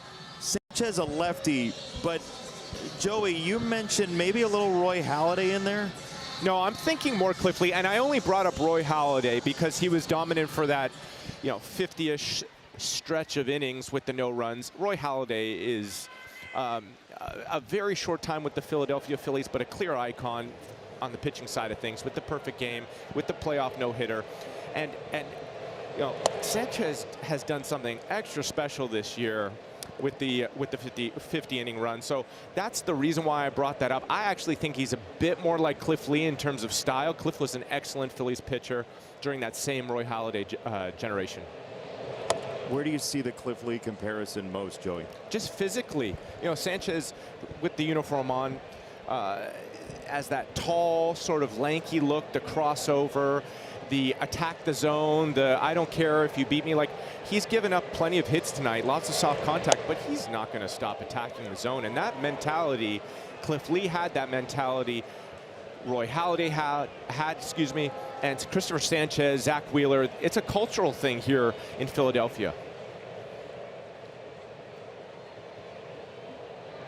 2-1 from Sanchez. Hit to short. Turner fading back, gloves it, launches, and got him. Nice play by Trey Turner, and you could say he needed it. Well, that's the play that he makes very well, going to his right. And to me, that's a harder play, but you see how he gets to it. He knows he has time. He sets his feet and makes an accurate throw. Just a little short hop to Harper. But it's interesting. He has problem going towards the middle and coming in, but not the backhand. See how talented the first basemen are, though, Joey? On a serious note, you know, the Philadelphia Phillies don't have much space to play with. They can't mess around, so every play needs to be made. You know, that backhand play by Trey Turner, that play may have come across as difficult. That play needs to get made. That was closer to a standard play than any sort of. It just needs to get made.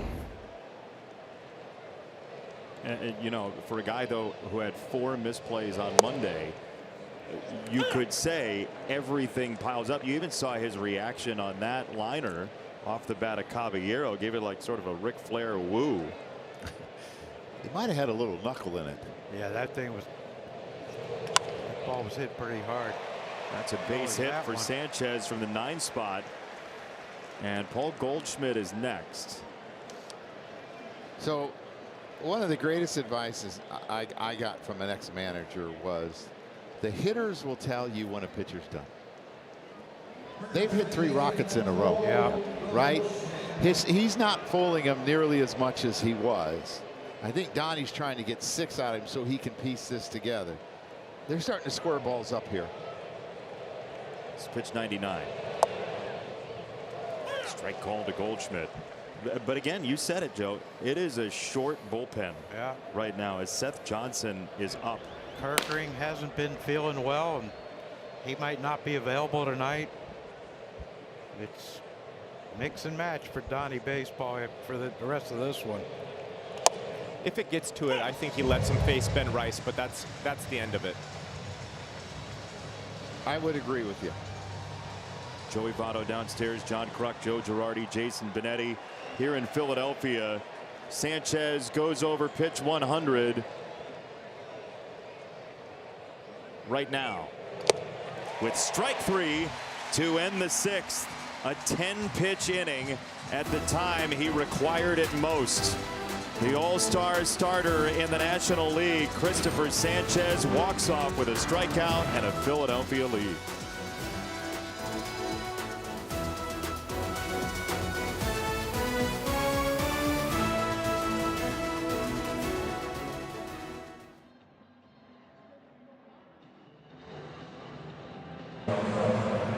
Taking care of the military and their families for over 100 years. Gentlemen, do you recognize this? I recognize this. What are you doing there? I apologize afterwards, but so his helmet hit my nose. Okay. And I had missed like 4 months with a back issue. Okay. And he broke my nose, right? And blood was squirting out. And Jim Essien, the manager, comes out and he goes, "How long are you gonna milk this?" Right? But one of the nicest things that ever happened to me in the game of baseball, John called me that night. Now, we didn't have cell phones, so he called my hotel room to check on me and said, I'm sorry, you know, are you okay? And I said, yeah. It really meant a lot to me because I had so much respect for Don Zimmer. Don Zimmer loved John Kruk, so I loved John Kruk. Yeah. And just the way he went about his business, I love to watch. I felt bad. If it was any other catcher, I wouldn't have given a rat's rear end, but I really admired Joe. You know, he reminded me of Darren Dalton a lot with, you know, his leadership behind the plate, the fact that as a catcher he could run. Don't let that one triple fool you either. But you have the most triples of our group, by the way, with your 34 in your career, Kruk. Don't. Speed kills, Jason. Speed kills, baby. Sure does. Ryan Yarbrough is the new pitcher for the Yankees. And he gets a ground ball to shortstop from De La Cruz, pinch hitting, and a wild throw by Anthony Volpe goes all the way down the line, and it's 2 bases for De La Cruz. Sort of a nonchalant throw. De La Cruz was hoofing it down the line, but Volpe looked like he had time, and it's a 2-base error, guys. Yeah, he does have time, and he just gets underneath this. He had time to set his feet, and I think he probably thought that it was going to be a much closer play than it was. And his defense has actually been pretty good this year. He struggled the last couple of years after winning a Gold Glove 3 years ago. Gets underneath it, and it just takes off. Nothing Goldie can do. Is that one of those where you think he had time to set his feet? Yes, I do. Here's a bunt, third base side, and a good one by Crawford. He can fly, and he is safe. See, now, to me, that can't happen. All right? Crawford does not play against left-handers. No. You know what he's doing there. You know that he's bunting. If you're the third baseman, you have to be way in, and you have to attack really hard. And I know he's got great speed, but to me, I take it away from him. Yeah, absolutely. I get so far and I take it away. Yeah. Yeah, absolutely. You got to take that bunt away from Crawford, because you know he's, you know, one more run, you're up 4. Grand Slam can only tie it. But I'm sure that's what, well, sure, they would like multiple runs, the Phillies would, but yeah, you got to come in on the grass and take that away from him. Now a huge hole on the right side for Trey Turner. That's a base hit off the bunt, and there is ball 1. If Yarbrough pitches him outside like that, Trey Turner could just wand the ball into right. And he's willing to do that, especially with 2 strikes.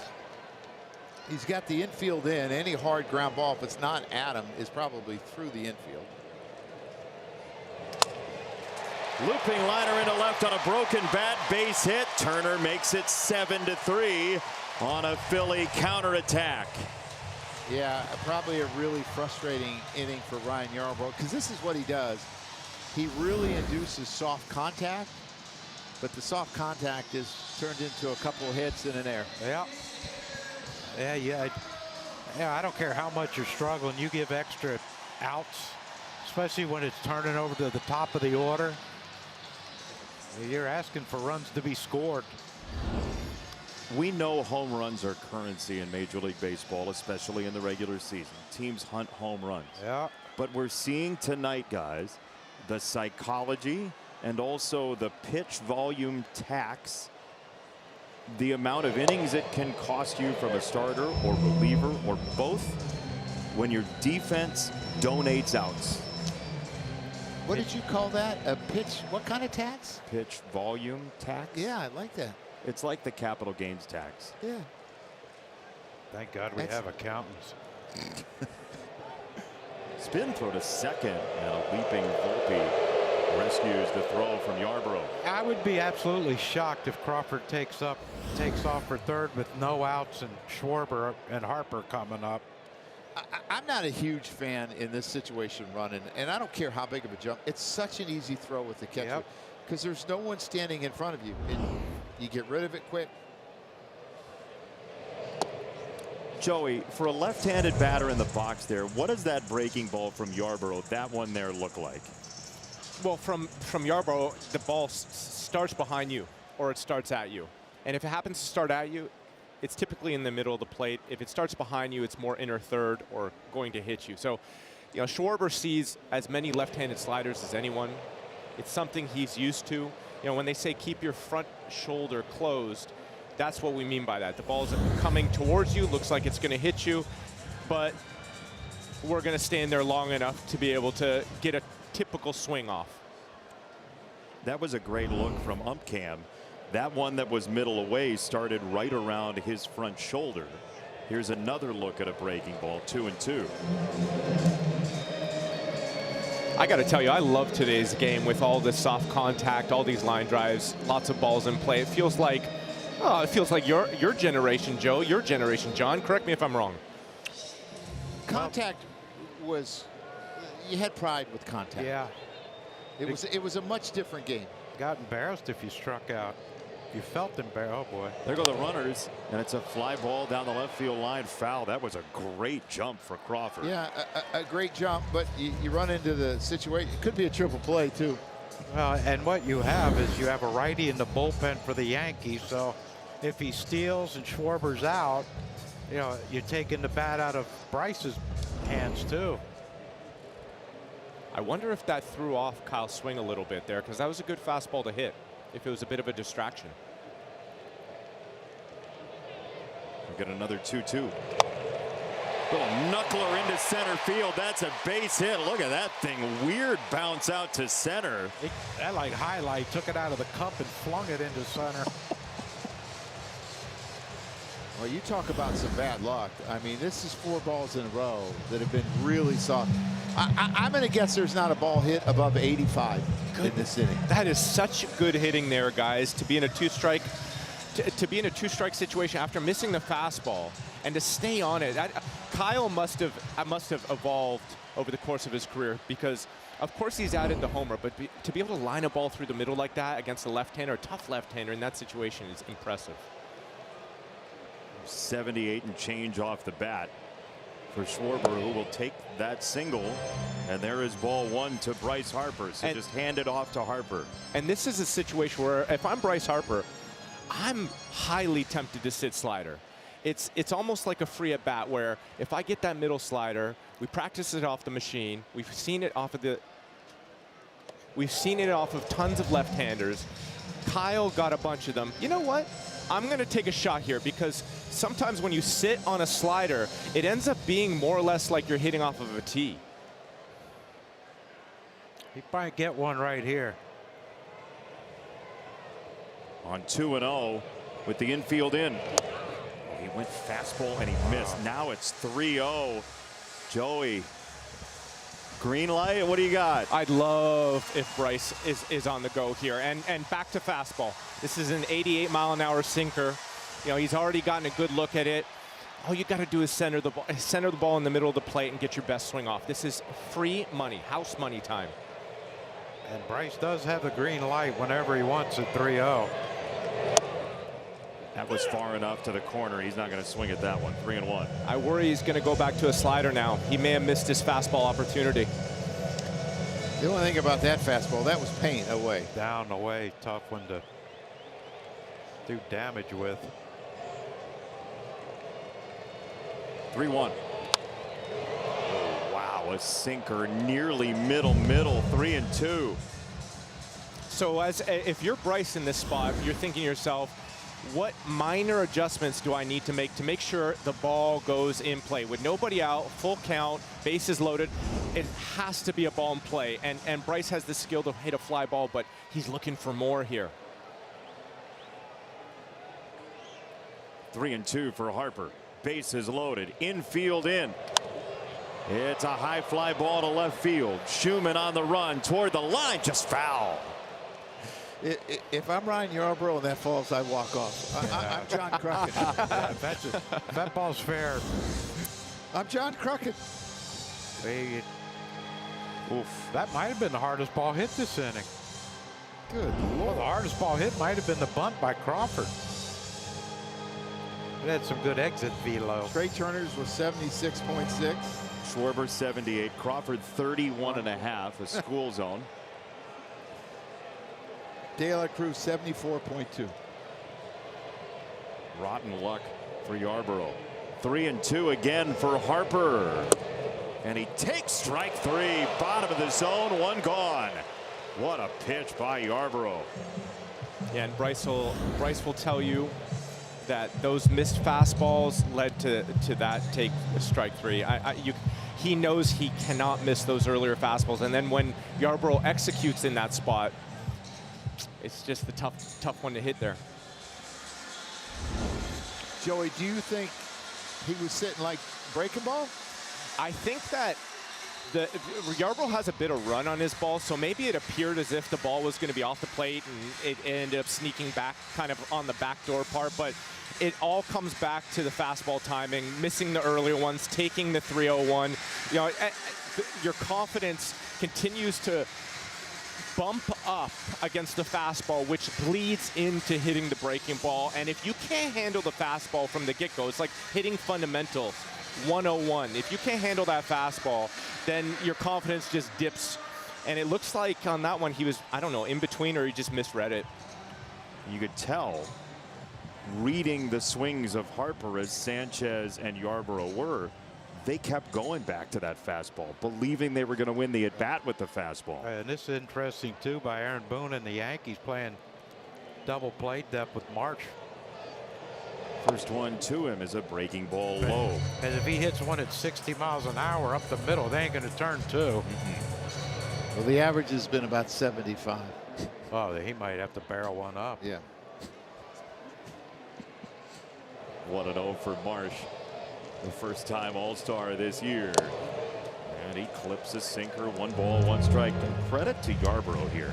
It's been a long, unfortunate inning for him, and he's still making pitches. Well, again, I mean, his specialty is inducing contact and staying off the barrel. And he's done that, but it's cost him so far, but he stayed at it. 1-1. Upstairs, 2-1 on Marsh. That looked like 100. Really, yeah. I don't know why, but it was like, whoa.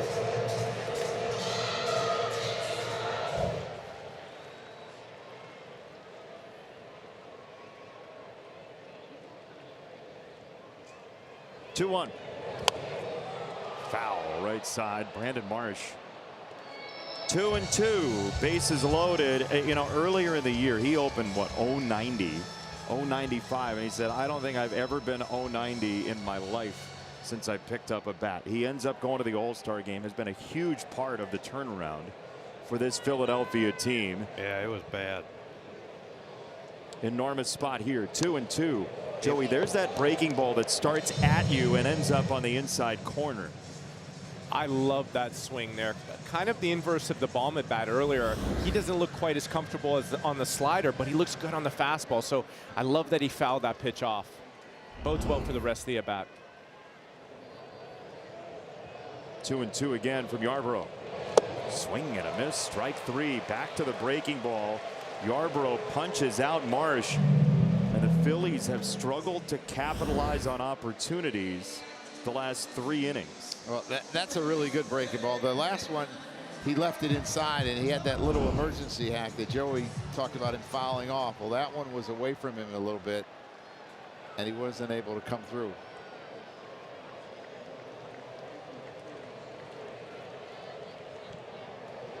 Now Alec Bohm, first pitch, strike 1. This is the guy to me that had the big hit, that big hit in the 3rd inning where he hit that double and scored 3 runs. Yeah, I didn't know if Aaron Boone and the Yankees would have a righty up to face him here, but. Oh, he hit him. Yarbrough missed inside. He hit Bohm, and it's a plunked in run, 8-3. After all of those high leverage pitches, intense moments, an 0-1 gets away from Yarbrough, and it's 8-3.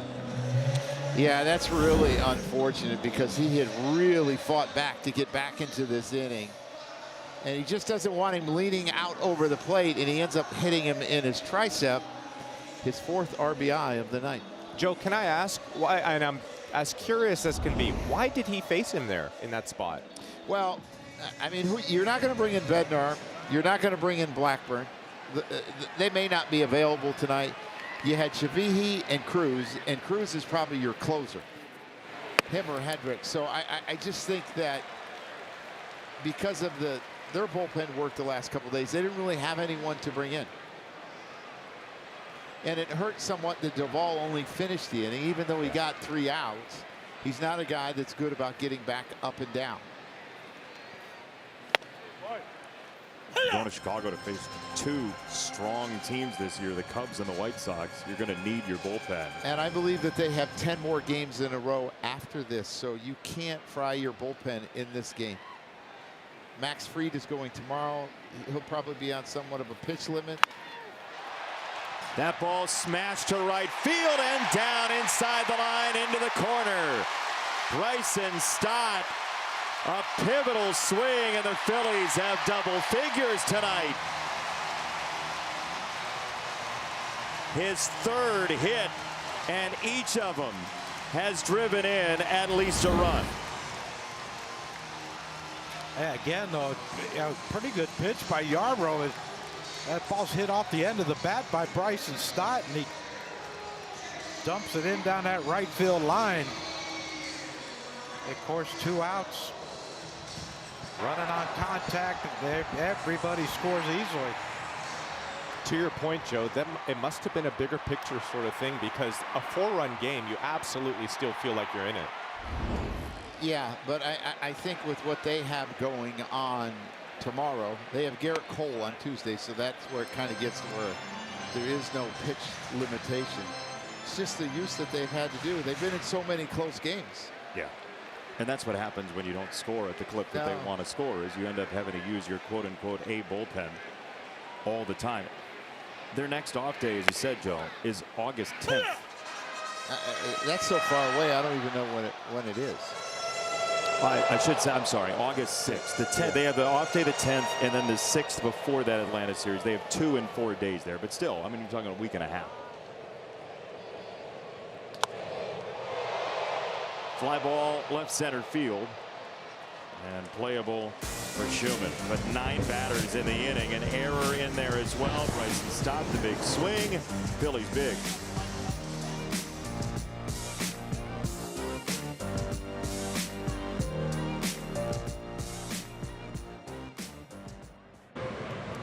On NBC is brought to you by Applebee's. Help us squeeze out childhood cancer. By Liberty Mutual Insurance, only pay for what you need. And by Pods. Last sale of the summer extended. Save up to 30% now until August the 17th. Newly minted Hall of Famers today as Ben Rice goes after the first pitch from Tim Meza and tests out center field. It is gone. Home run number 31 for Ben Rice. And the Yankees have run number 4. He has had a marvelous power season. Yeah, he's had a fantastic year, and he had been through a little bit of a coming into the night. He was 1 for his last 17, 1 for 20 before this, and he is so key to this line. I mean, he's going to be huge for this lineup moving forward because of all the injuries, but he has been the Yankees' most productive player as a hitter.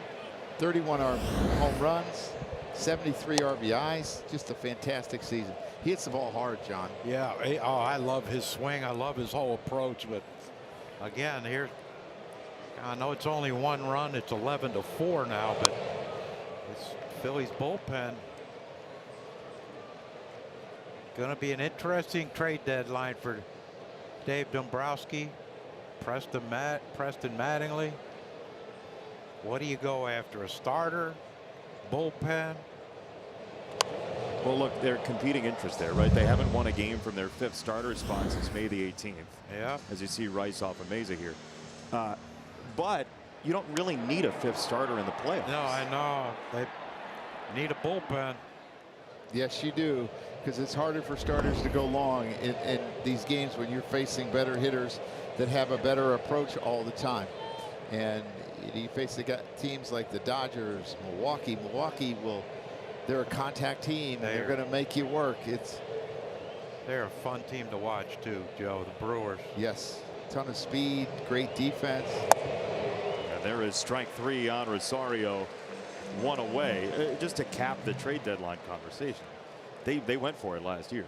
Joan Duran comes here as one of the most accomplished closers in Major League Baseball. So Dave Dombrowski knows how to rebuild a bullpen. Yeah, and you know, you thought Jose Alvarado, you know, even though he was suspended last year, but you thought, you know, he could be that 7th inning guy, 8th inning guy if needed. There's Jose Alvarado, and Orion Kirkering. Alvarado hasn't had a good year. Brad Keller they pick up, and he goes down with injuries. Done for the year. But they have really good arms down there. They got real. They good. got a ton of guys throwing 99 down there. Oh yeah, 5 of them. I don't understand it. Like Seth Johnson come in and throwing 99, 100. They brought up that young kid McFarlane. He's throwing 101, but they sent him out. I don't know. It's interesting as you bring that up because I think hitters are getting used to it. Yeah. Right. And I think that's why the sinkers come back. Yeah. And you look at what Tampa Bay has done. Tampa Bay went from 11% changeup to 21% changeup this year. Because if you're going to work on hitting velocity all the time, we're going to work on getting you out in front. Yep.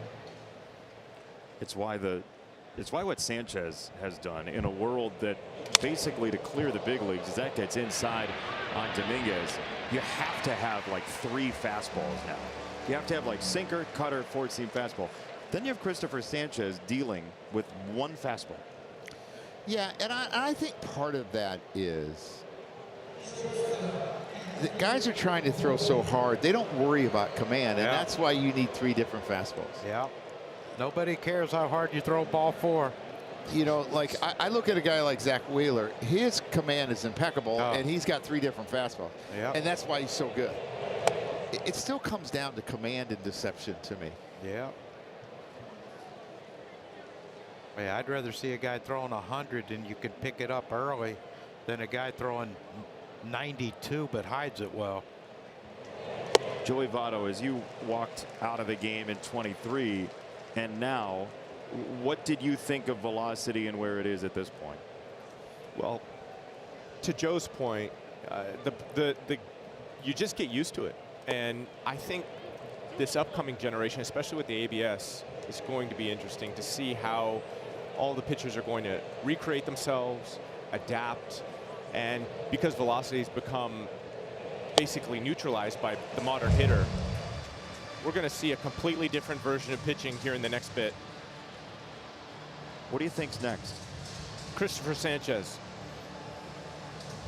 I think a guy like that works in the middle of the plate and is just totally using deception. You don't know where the ball is going to go, and then using some height up and down. I think that's probably the first step. Meza has strike 3 on a fastball. Yankees get the Rice homer.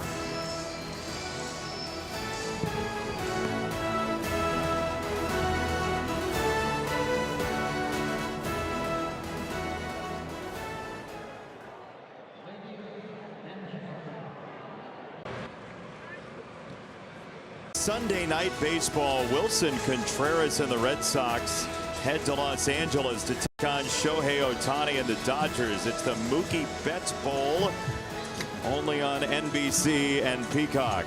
Since June 25th, the Red Sox have won 21 games.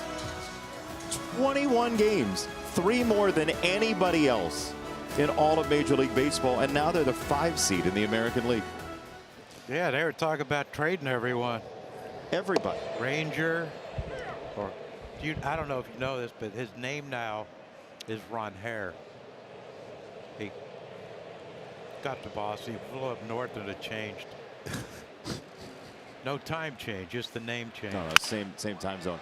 0-1 pitch is a flare into center field, a base hit for De La Cruz. He is on for the 2nd time. Brian De La Cruz, who was with Don Mattingly with the Marlins. I'm going to tell Ryan Yarbrough, whatever he did and ate today, don't do that again. No. Because you have some bad luck. Yeah, but the Red Sox were dead, and then they made some changes. They called up a couple kids from the minor leagues to play short and second, and all of a sudden, and their starting pitching was fantastic.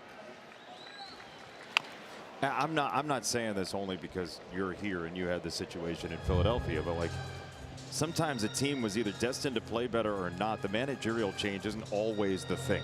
Yeah, and I think sometimes it sends a message to the club like, you know, this is on you. Yeah. Oh my God. Loop to left. That is going to be an out. 1 down. But you know, it happened here in Philadelphia with you and Rob Thompson. And Rob Thompson, if you look at who they were playing before, they were playing the Cubs and the Braves, and both those teams were ridiculously high in that 10-game losing streak. And that's what got them. And I mean, Rob Thompson did a fantastic job. Yeah. I don't think Donnie's really changed anything. It's just the guys who are supposed to be their best players played better. Volpe starts at double play, 6-4-3. That was quick.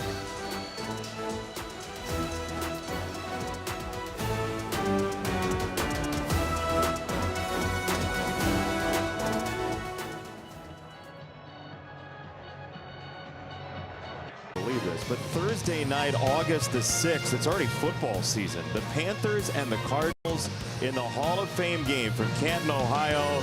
It'll be great to see Mike Tirico, Chris Collinsworth, and the entire crew back on our televisions for NFL football Hall of Fame weekend here in Major League Baseball. And congratulations to everybody inducted. Carlos Beltran, Andrew Jones, two of the great center fielders. Second baseman Jeff Kent, known for not only his time on the Giants at second base, but also his appearances on reality television. John Kruk's neck just snapped into position. What's Jeff on? He was on Survivor. Oh, I don't watch that one. Okay, it's not on Peacock. That's why I don't watch it. Speaking of Hall of Fame, yes, is it just not the same coming to a Yankees game without seeing Aaron Judge? I miss him. Well, I know there's a lot of people in New York that miss him too.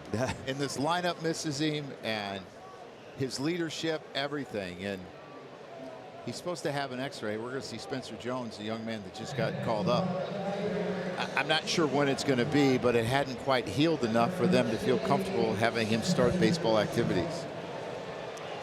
Well, not often does an all-time great enter your generation, and I've tuned in to him for the last 10-15 years, and he has delivered and gotten better. The Yankees fans are so lucky. Joey, you've never been to Cooperstown? No. Why? Well, I've been busy playing baseball. First and foremost. Second of all, it's just not something that I don't know. It almost feels presumptuous going there to take it all in. I don't know. I don't have an answer for you, but I can tell you that the thing that will you go if you're inducted? Let's not get ahead of ourselves. I want to say this. I'm a fan of stars, and I love the Baseball Hall of Fame, and it's almost like a sacred ground to me. So, you know, as I get to watch Paul Goldschmidt tonight, who's going to be a future first ballot, probably first ballot, or at the very least a Hall of Famer. Bryce Harper across the way, a clear Hall of Famer. You know, I feel, what did I miss without getting to see Aaron Judge tonight? You know, so it's the thing I love the very most about this game. So who was your favorite player as a kid if you loved stars? Well, I started off loving Nolan Ryan because I thought I was going to be a pitcher. And then it moved on to Pedro because, again, I thought I was going to be a pitcher. And then there's only a couple guys that you really watch if you're a left-hand hitter, and it was Griffey Jr. and Barry Bonds. And those were my two very favorite. I learned from Todd Helton. I tried to copy Manny Ramirez and Albert Pujols. And then when it all came down to it, once you get to the league, you end up finding yourself. And I hit like myself, but I was always in awe of every great hitter in the league. And, you know, it's just the best part of the game for me, these hitters. I just love watching great hitters showcase their skills. More on that after this message.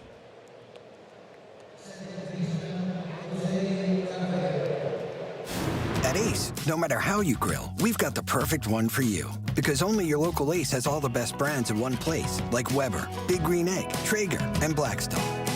That sounds pretty perfect. Ace is the place with the helpful hardware, folks.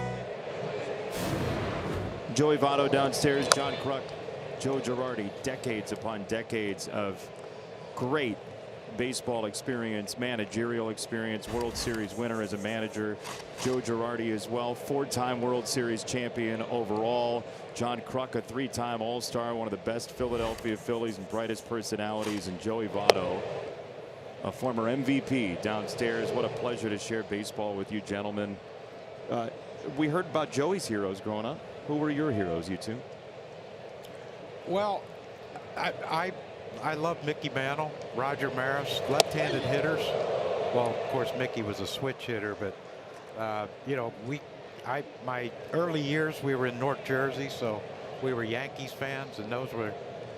I remember going to Yankee Stadium and watching Mantle, and that's when I'm going to age myself, but that's when the monuments were in center field. Yeah, Monument Park. Yeah, no, they were actually on the field.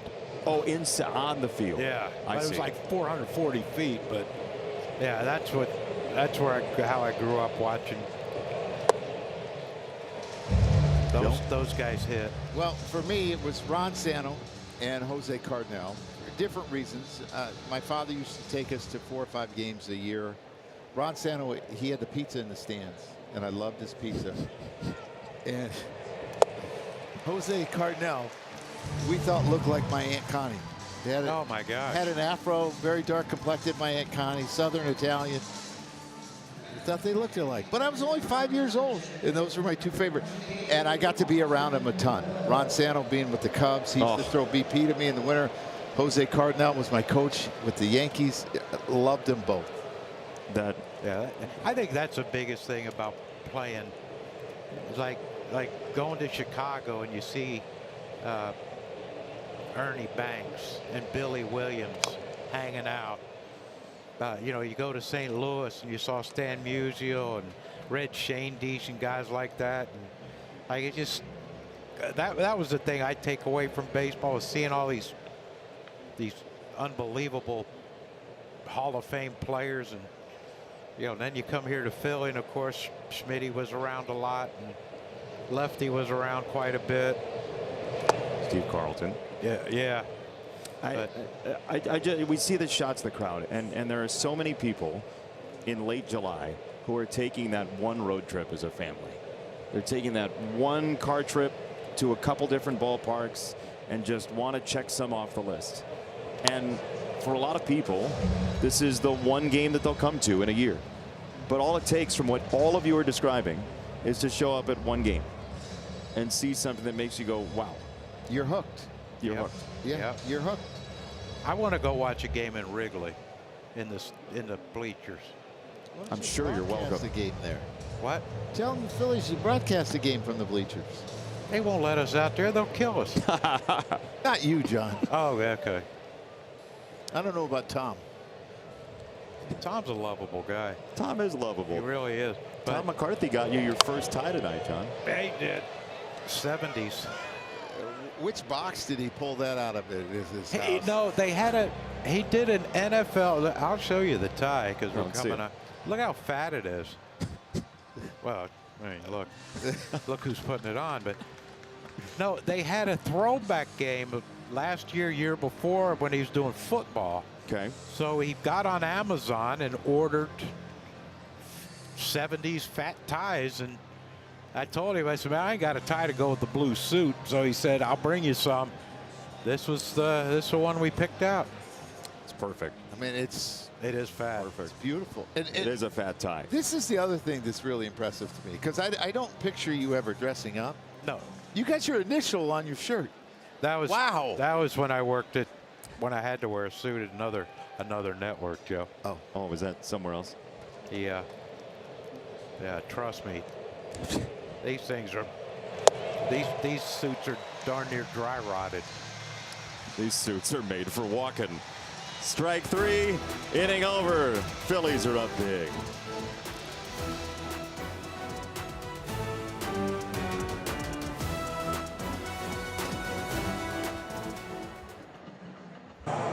For you, download the MLB app, the #1 app for live baseball. Philadelphia trying to track down Atlanta in the National League East. Braves winners again earlier today. The spread was 5.5 at the outset today. The Yankees, right there neck and neck with the Rays, but Tampa Bay won again today. Drew Rasmussen was unbelievably good one more time for the Rays, who wore those Devil Rays jerseys today. The pastel Devil Rays jerseys. Well, they don't lose at home. No. Best team in baseball, I believe, at home. So Just seems like every year you're like, who are these guys? And then they're like, next thing you know, they're winning 90-something games. 2024, it took him about a month to lose at home to start the year. And Schwarber stands in. 2-1 for Kyle Schwarber. Joey Votto, you didn't get to see Judge hit tonight, but you got to see Schwarber hit tonight. Are you satisfied? It's interesting this at bat, seeing Yarbrough go back to the fastball over and over. I wonder if there's a bit of a cat and mouse game right now because of all the sliders he got that last at bat. That's ball 4. And Harper scheduled to bat after, well, we got a challenge first. It's a challenge from Austin Wells. He just checked in behind the plate, so he figures, again, you can't take it with you when you're gone. So let's see.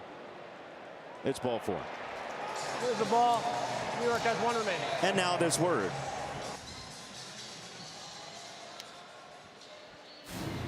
Want to stay up to date? Just tell Siri, show me today's MLB scores.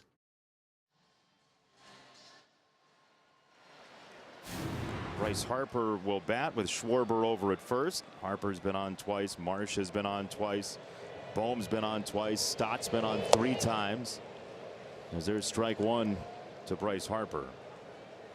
Have you guys seen the video of Bryce Harper brushing his teeth? No. It's weird, isn't it? It's weird.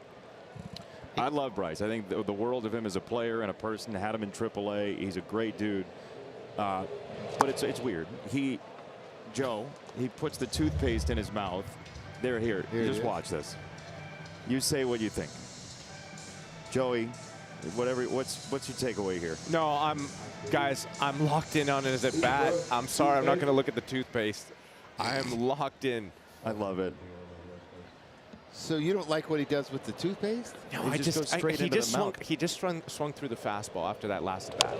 I love how locked in you are. He doesn't look comfortable, and for someone that's struggled like he has over the last bit, you get into these funks where you're trying to find, you talk about hitting the fastball. You can't just go all in hitting the fastball. So there's an in-betweenness, as you two hitters know, and he just has not found that combination of being able to stay on the fastball, get his A swing off like he did with that double earlier, and also handle the off-speed pitches. 0-2. He guides this. You could see it in that swing. He was just in between. He started his swing early because he wasn't getting to the fastball, and then that means that he's kind of out front on the off-speed stuff. So he's just not quite locked in. So what's the answer there, Joey? I mean, you've been through it. Everybody's been through it. What's the answer? No stride there either. There's something going on with him wanting to, simplify his swing. But the answer typically is reps.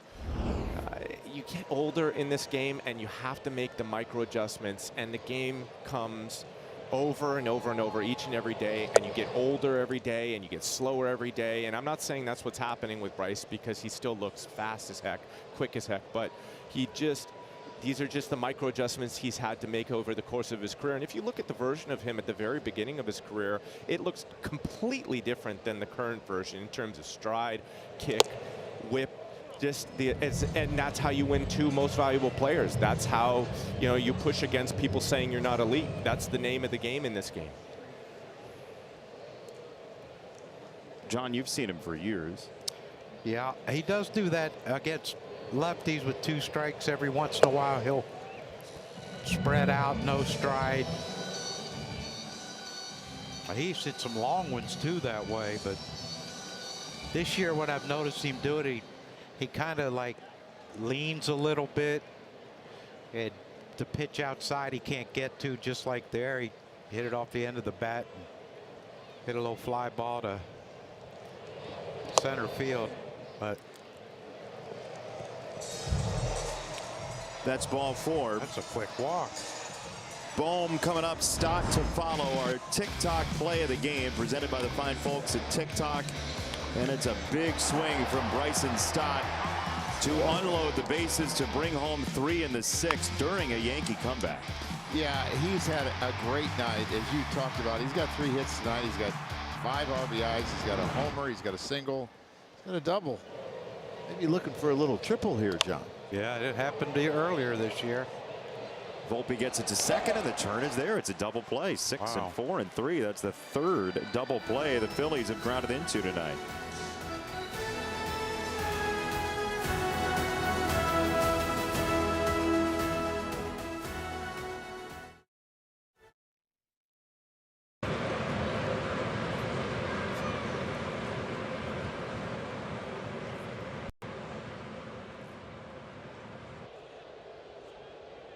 T-Mobile, America's best network, connects you to America's pastime. Some of the overlapping Phillies and Yankees, including one who caught the final out of a World Series victory, Charlie Hayes. That guy will be in the Hall of Fame soon. What a dynamic player. Bobby Abreu. You look at his numbers, man. They're unbelievable. He was almost in the wrong era to really appreciate everything he did. Yeah, he went from the bad Phillies, and then after he left Philadelphia, that's when, you know, Utley and Rollins and Howard and all them came into their prime, and it's going to be an interesting to see where Bobby ends up here. I mean, Chase Utley's bound to get in. Jimmy Rollins, a lot of people here would say deserves to be in, his double play partner. Yep. Yeah, I just don't understand why Bobby's not in yet. That was close. No challenge. 2-2. There's a lot of times we shake our heads at who's in and who's not in. Yeah. Yeah. Not so much who's in, but who's not in. You know, like Donnie Mattingly should be in. If he didn't hurt his back, surefire. But, you know, the same could be said for Dale Murphy, who had to retire because of his knees. His knees were shot. You know, his knees were shot when I had to play center field. 3-2 is strike 3. Goldschmidt is down, 1 away. You did have a lot of speed, didn't you? We stunk, and our offense was even worse. And with me playing first base, that means Ricky Jordan didn't play. So I kept going into Fergosi. Let me play center. Let me play center. And he's like, you kidding? No. So guess where his first game in center he put me? Houston. Oh. I look at Dale Murphy got a bad knee. Wes Chamberlain got a bad ankle. And I'm like, my God, I'm the fastest one out here. How'd it go? It didn't.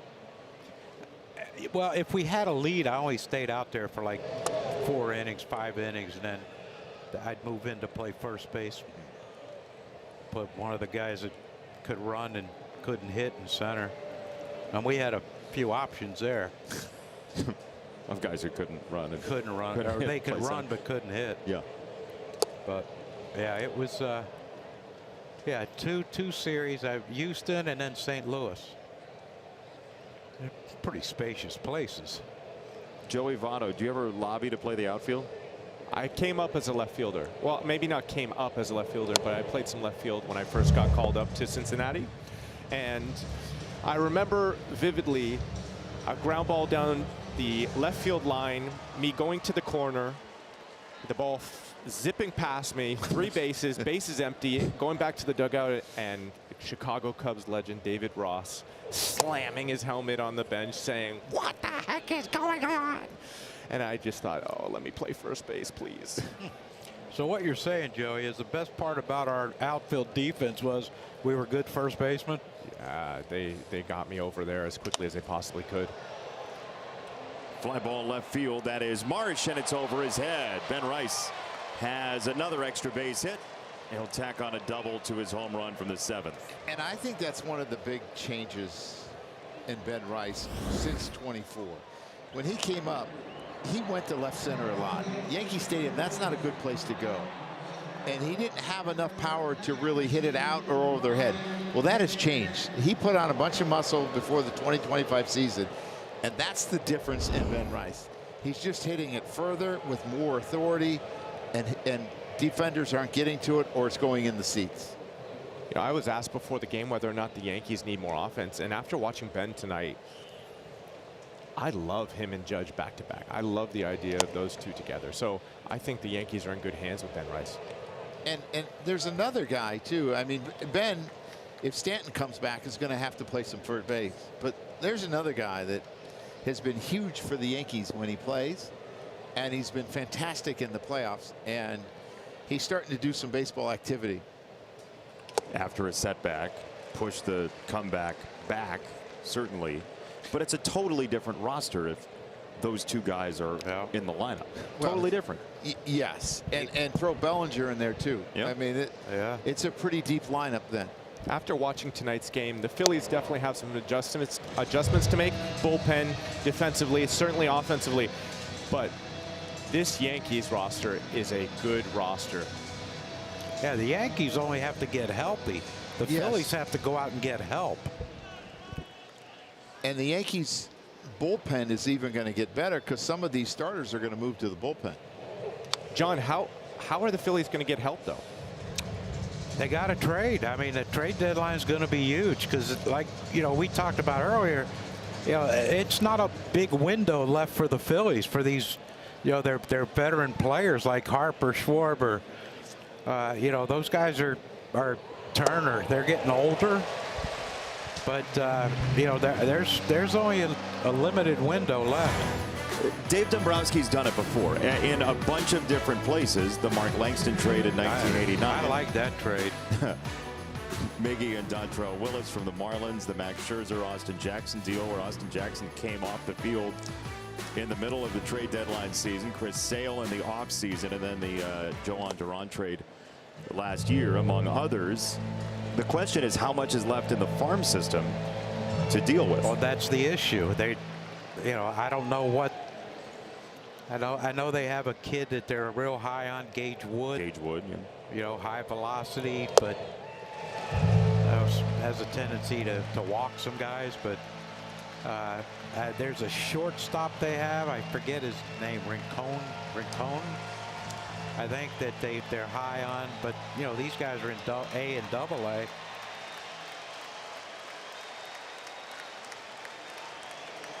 (0-2) on Dominguez. Phillies by 7. And there's a ball inside. The other question, guys, is what American League teams are going to be selling pieces? Are the Tigers? Are the Astros?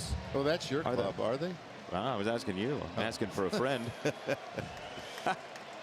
Yeah, I mean, it's so bottled up. There's no one taking off. Yep.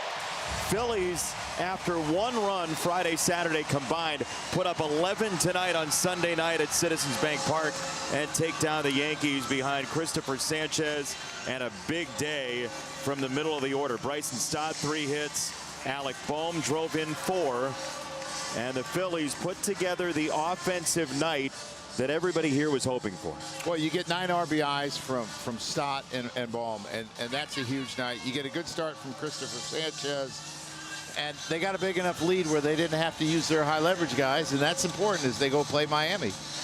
Yeah, it's huge because the Marlins are starting to turn things around a little bit, so having a strong bullpen down there in South Beach is imperative. 11-4 the final